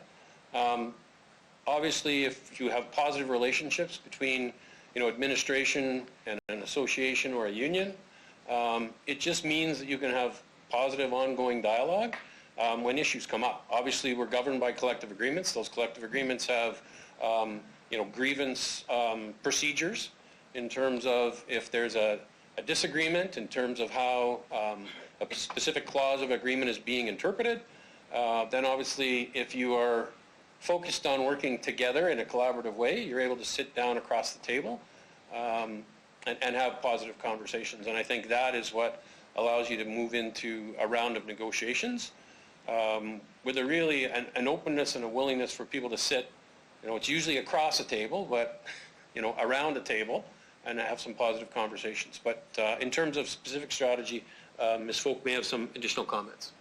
Ms. Folk. Through you, Your Worship, I think it's important to note that both senior leadership in the organization as well as senior leadership within our unions and associations are focused on achieving the same goals and objectives, and that's ensuring that we're creating an engaging environment for our employees in our workplace and addressing opportunities and issues as we move forward, and that's all with the goal of providing excellent citizen service. So what can we leverage going forward, and how can we work productively to achieve those outcomes? So that's the premise for in which we start those conversations and discussions. Thank you. Thank you, Councillor Young. No other speakers. I will call the question on the report. All those in favor? Opposed? That's carried. Next report, Executive Committee report. This is the out-of-scope report. Before I have Councillor Massanelli raise this, I'll have the City Manager, if you have any comments on this report as well. Mr. Holden? So, through you, Your Worship, obviously our out-of-scope employees, they're not a union. They're not represented by any association. We look at our out-of-scope staff. When we're looking at recommending a wage increase or a benefit change, we look at how does that fit with our other negotiated settlements. So, we've gone through some fairly difficult economic times in the past number of years, and our out-of-scope staff have been given general wage increases that have been slightly below what our in-scope staff have been receiving. And of course, the biggest concern that we always have when we do that is that you start to get wage compression between out-of-scope staff and in-scope staff. So the recommendation in front of you is to award 1.5% to our out-of-scope staff as a general wage increase, but also provide a $500 a year lift in terms of their benefits, in terms of their health spending account, the flexible spending account, which again is not a cost that compounds year over year. It just is a lump sum increase. So that will double that. Currently it's 500, it will move to 1,000. So again, we're recommending that Council look at that and approve, and it really is competitive with what we have provided to our other in-scope bargaining units and those agreements that we've settled. Thank you for that. Councillor Massanelli, you want to move that report, please?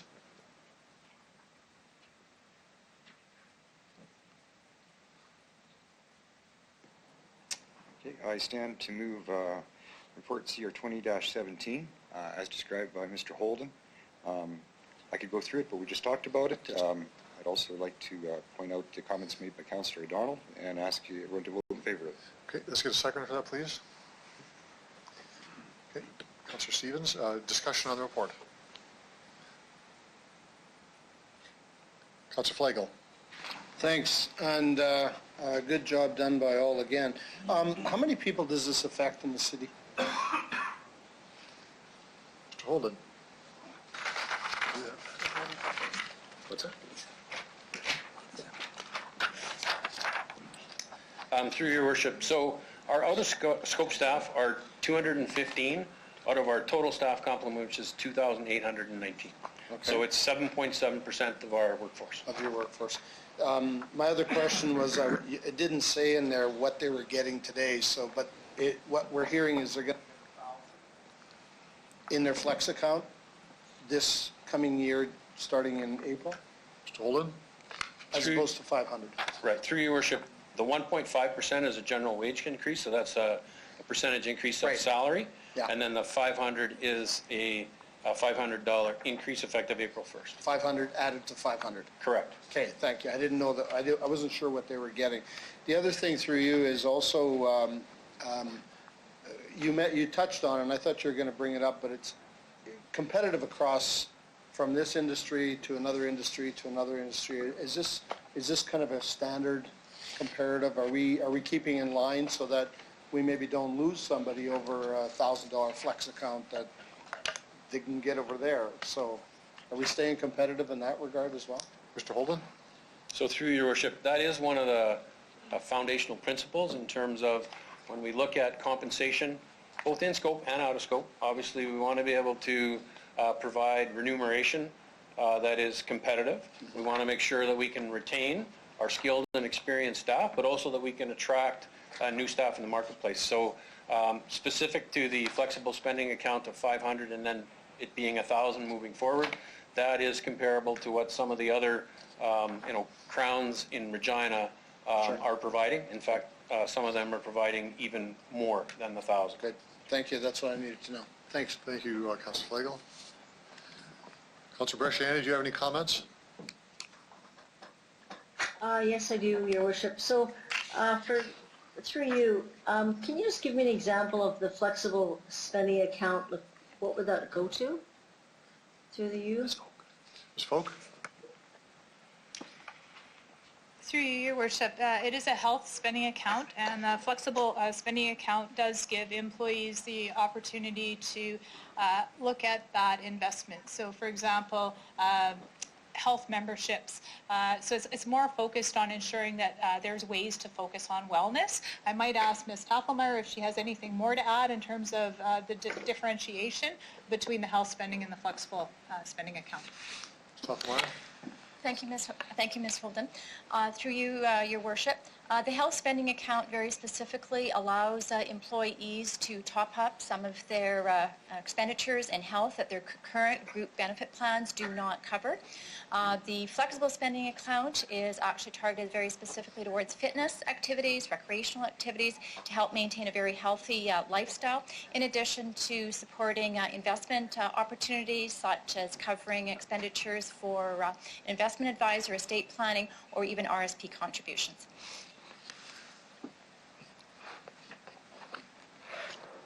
Councillor Bresciani? Thank you. Yeah, thank you for that.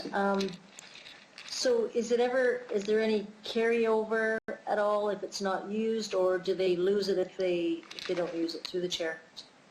Mr. Holden? Through you, Your Worship, so it is a spending account. I'll say that the majority of out-of-scope employees utilize it, but if they don't, it carries over for 2 years, but you can never have more than 2 years of accumulated balance. Okay, thank you. That's all I have. Thank you for that. No other speakers, so I will call the question. All those in favor? Opposed? Councillor Bresciani, your vote? In favor. Okay, thank you for that. We're on to Finance Administration now. This is a property tax exemption request. Councillor Bryce. Thank you. CR 20-18. This is a tax exemption request for 600 Pinky Road. If I could have a seconder. Seconder, please. Okay. Councillor Verdura. Thank you. So this was back when we annexed the land from RMF Sherwood, and we committed to look at people who have applied individually from this area who weren't changing their land from agriculture over to be developed, and they're still farming the land. So Finance and Admin committed to looking at individuals who bring this forward for exemption, and we agreed that this met their criteria to exempt. Thank you, Councillor Bryce. There are questions. Councillor Flagel. Thanks, and I remember the discussion, and I brought this up that we're going to have to do a one-off, and it's just taken administrative time, administration. I still believe that we should, whoever was exempt, the 30 or 28 of them that were there before, we should just do the exemption because they're all going to come forward, and we're going to take more time out of our staff, council, sit here, continually do this, because this is number 5, I think now, and there was 3 original, another one, and now that this one's out there, somebody else will bring another one forward, and it's just going to go on, and we're going to end up back to 28 or 30 of them in exemption. So I might have if a friendly amendment could be looked at, to bring them all out, put them all on the table, give them the exemption. If they happen to be away for 6 months and didn't see it, that shouldn't, they should still get the exemption. If we're giving it to everybody else, they should still get it, and that's my opinion of it. So I don't know if I can bring an amendment forward on this to change this. See if that's in order, because this is very specific to one property, but exactly. I might be able to get around this by undertaking, but Thank you. Mr. Clerk, that's...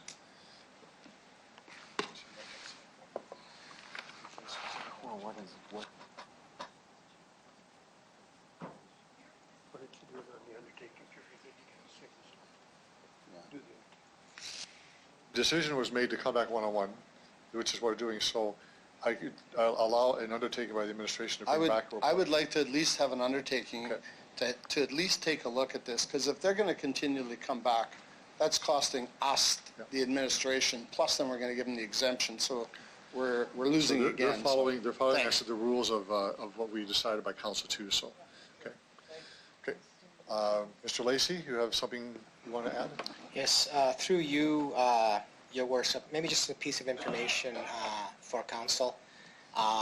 Within the report, there is an option number 3. And option number 3 is, I think, consistent with the item that was just brought up by Councillor Flagel. Thank you.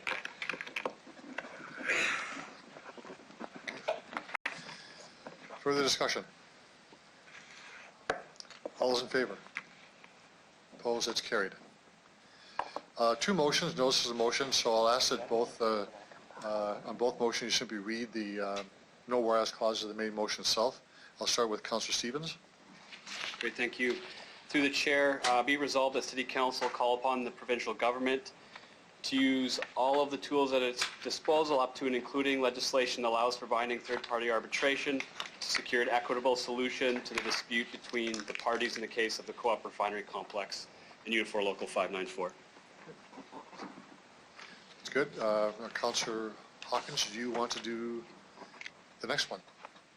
Your Worship, therefore be it resolved that 1, Regina City Council recommend to the Provincial Capital Commission that it publish a detailed public consultation plan as recommended by the provincial auditor, and 2, a public consultation process be undertaken in accordance with the said detailed public consultation plan for the complete building, including the CNIB portion and all other portions of the building, in a timely fashion, such that the feedback from the consultation process can be considered by the PCC board and its advisors as part of the decision-making process.